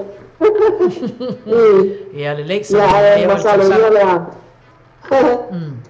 ia tu lo se tala fa mara foi mo le tato programa foi ina mafuta ia ai ane temi la soma tole foi ma lo lava foi mai na tu ia ai o tulanga foi o tato ia o la le wa via ma to Ai. ia ai so ia o le fasai la ma fa ma lo la mafuta le mafuta mai i ta programa foi to sala la fiafi ia fa ma lo fasai la tu la via to uma mafuta mai wani ngata ina mafuta mai pe ai macho breakfast show, the afternoon show, evening show, mal show foi. Manu ia tele ai fai na malolonga al po na foi tu vai. Te upo foi was as special apele tata mani ila fa fa anga malu ave fale o to finalo. Ele se lava upo mai ila so i posso lava tata sera na ti ama ne temi pasal fuaya ya to umalo o makuta mai ya sa moato ine foi tu la so fácil fua. Yeah, malo faftaitele la fionga le tausala e la sunga ese foleni ia mo le tautua ina fo yusi o tātu tuno ui lava ina ua lata ina ao le nai tūlangi ia ai te leo mawhai lava ona tu ua ia ona o le fia au na ma le fia tautua pea e si o tātu tuno e ala i le tāporo kalame le vai vanga ma tausala o le afiafi ia i le tātu wala leo le Samoa Radio tala ave ma le TV tala lasi ia le nā Samoa pe o na whaafafonga mai se ngangana ua le tautamali po o se upu foi ua le tusa ma lau whaafafonga ia ai maise o lau sila ma lau tangatanga i mai le tātou Facebook page ia po o le api foi o fōlinga ia po le api o whailoa inga ia po le api o talatala noanga ma le api whai kakala oi sorry Pati mana.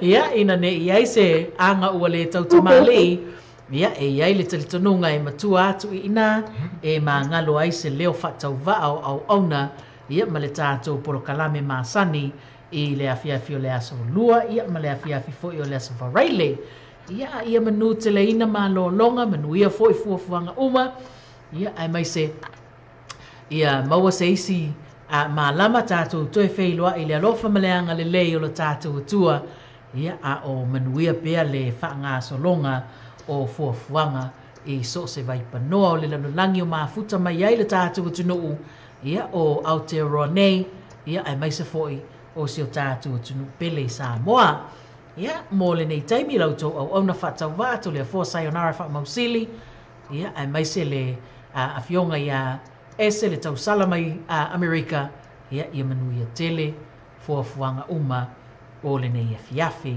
wha soifua ia Samoa ia soifua ia le tausala Soifua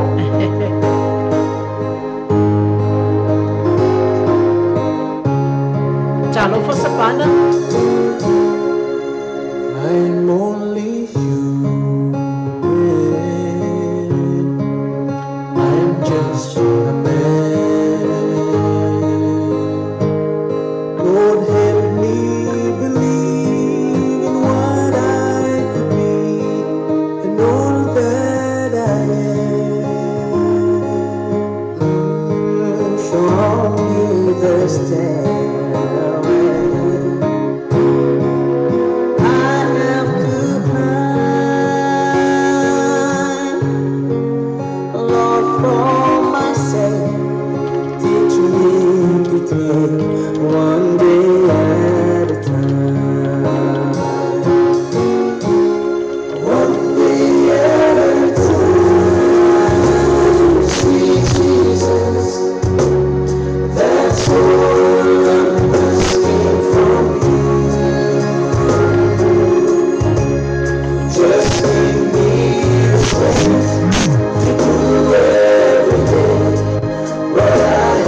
I want to